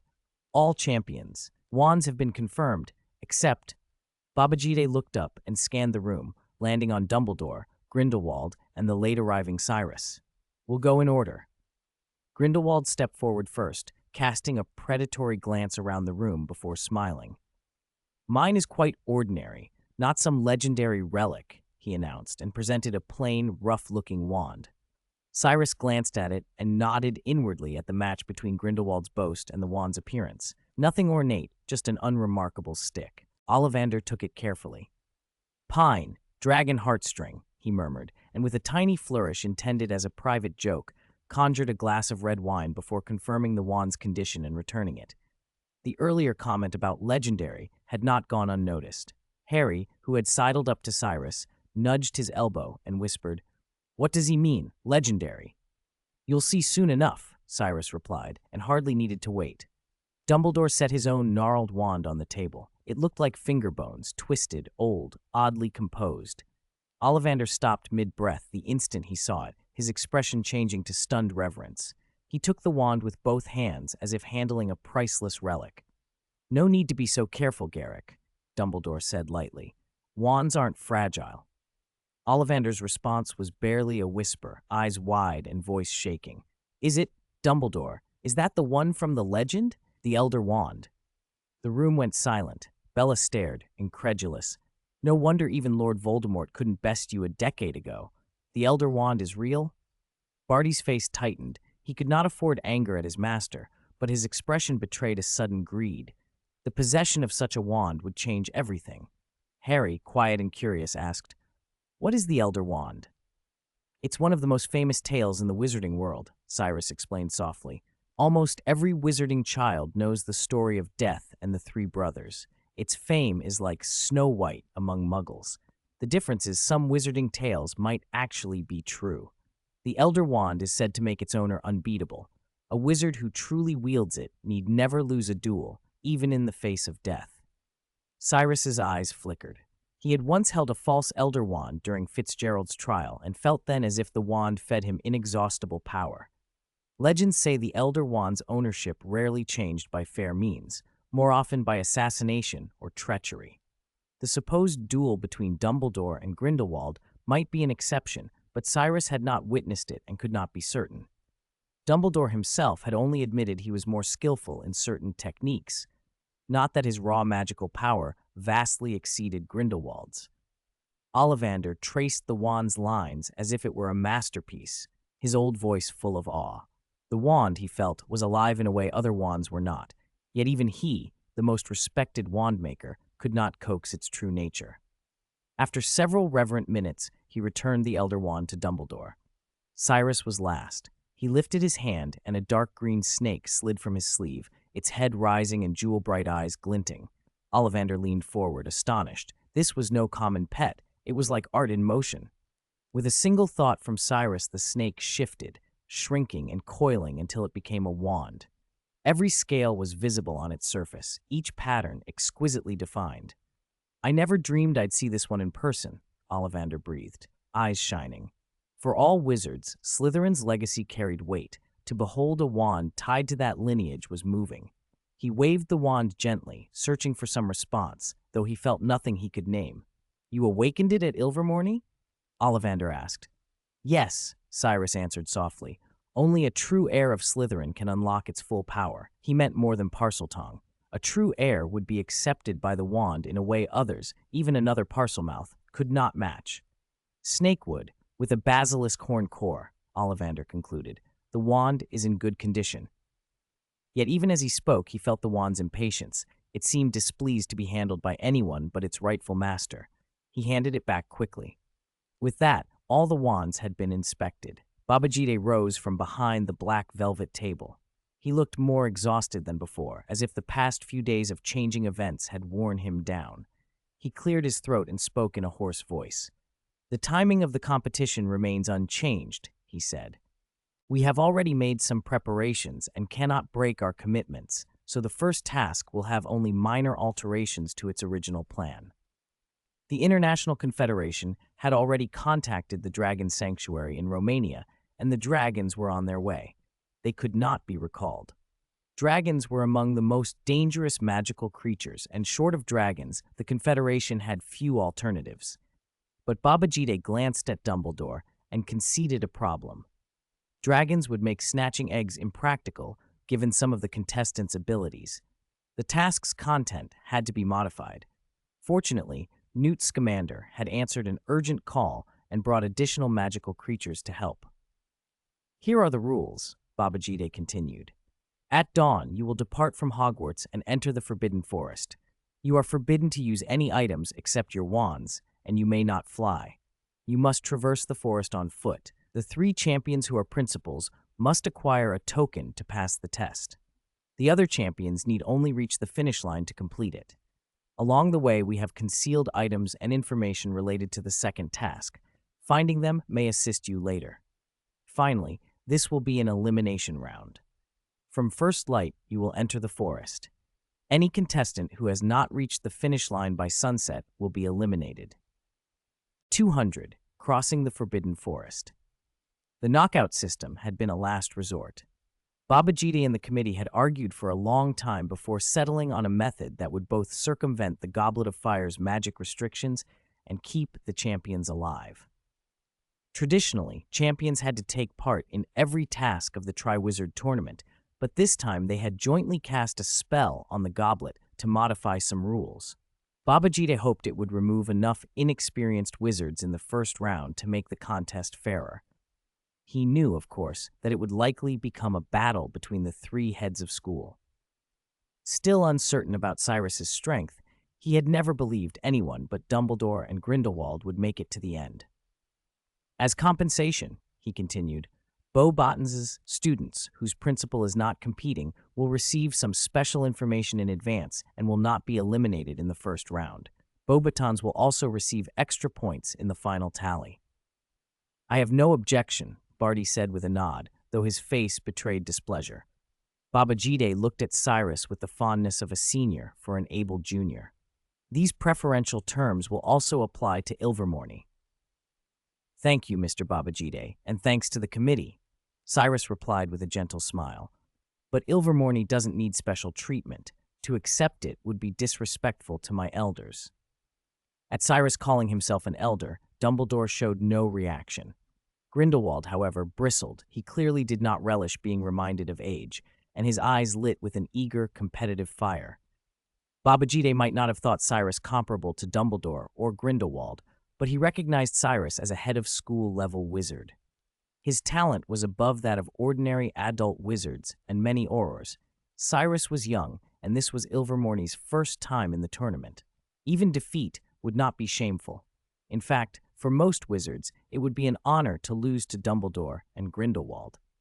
"I'll provide some maps of the Forbidden Forest," Babajide added, addressing the Beauxbatons students and their head. "I'll mark the most dangerous areas.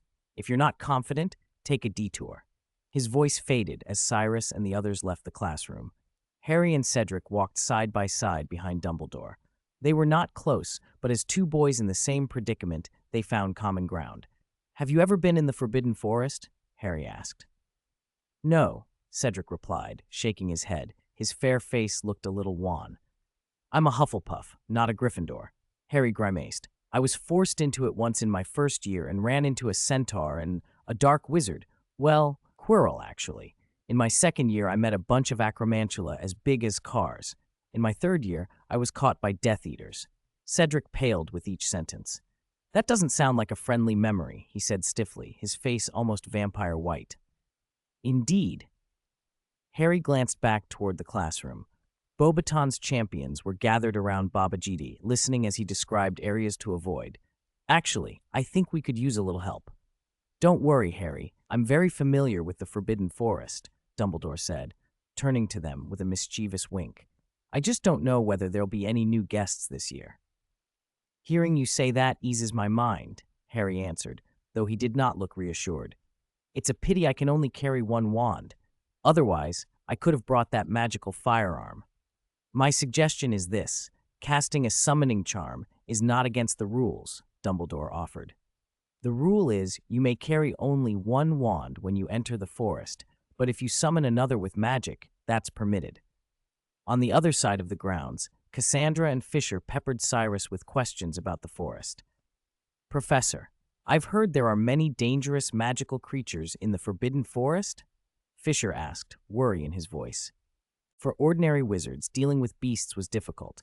Many creatures had high magic resistance, and even powerful spells had little effect.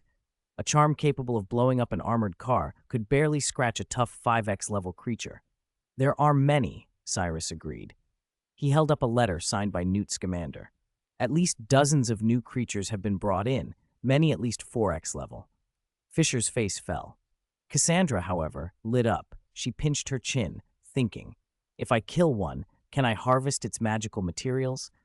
She was already considering which monster parts would fetch the highest price.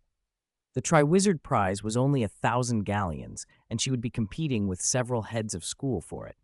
Cassandra was arrogant but crafty. She didn't believe she could outmatch Dumbledore, Grindelwald, or even a seasoned head in raw power. Better to find other ways to make money. Cyrus was used to Cassandra's audacity. She was unlike typical young wizards, highly skilled in the dark arts, which tend to be aggressive. Against a powerful magical creature, she might be capable of killing one. But what you should be worrying about is whether you can make the finish line before dark, Cyrus said softly. The forest is vast, and flying is prohibited in this event. That means even if you can summon a broom, you cannot ride it. Walking alone, without even accounting for magical creatures, might leave you far from the goal. I was going to teach you the flying charm, he added, but paused as Cassandra snapped back. Is apparition banned too? I know the castle has anti-apparition wards, but surely the forest is far enough away. Apparition is permitted, Cyrus replied, but few champions have mastered it, have they? He looked at Fisher. The big boy ducked his head in shame. I've passed the test, but it's not always smooth, Fisher admitted. Apparition is taught after wizards reach adulthood. Concentrated training is required, and it takes time. A few days of cram training could help only the most talented. Cassandra's chest puffed with pride. I've mastered it, she declared, proud as a golden-curled cat. Then you should use it to gain more points in the next tasks, Cyrus said.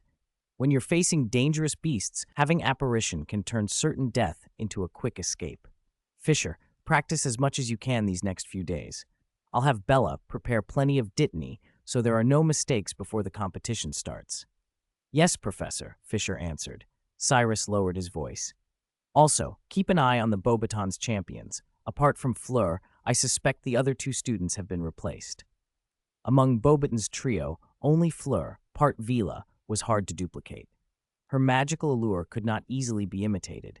The other two looked ordinary, and it was likely Death Eaters had slipped in replacements. Get ready. Don't forget who we are. We are Death Eaters, Barty barked as he stared at two wizards standing before him, Rodolphus and Rabaston Lestrange, loyal followers of the Dark Lord. You don't need to remind us, Rodolphus said. He and Rabaston were in the middle of a human transfiguration, altering their faces and bodies to pose as the two other champions. The first round would last the entire day. Using Polyjuice Potion would be risky over such a long stretch. Their transfigurations were convincing enough that likely only their closest kin could tell the difference. Most of the audience would watch only through enchanted images, making discovery unlikely. Then let's go, Barty said through gritted teeth. Remember, we won't be eliminated. Getting the key is more important than winning. He left without looking back. Rodolphus and Rabaston remained silent. Over 1,000 spectators packed the stands around the Quidditch pitch. In the center of the pitch floated a huge circular screen, large enough so every wizard could see the competition from any corner. Cyrus's magical drone, designed to resemble a golden snitch, fed the images to the screen. The device had been modified to be small and discreet, its movements almost invisible to the naked eye. It would be great to have a screen this big at the World Cup, Ron said, taking a seat at the back of the stands with Hermione, Ginny, and Hagrid squeezed in beside them. Hagrid muttered and fretted. Don't worry. Harry'll be fine. He knows the Forbidden Forest better than anyone. Look, they're coming out, Hermione cried, clutching Ginny's hand. The giant screen already displayed the procession. Teams marched from the four corners of the pitch. Dumbledore still wore his eccentric robes.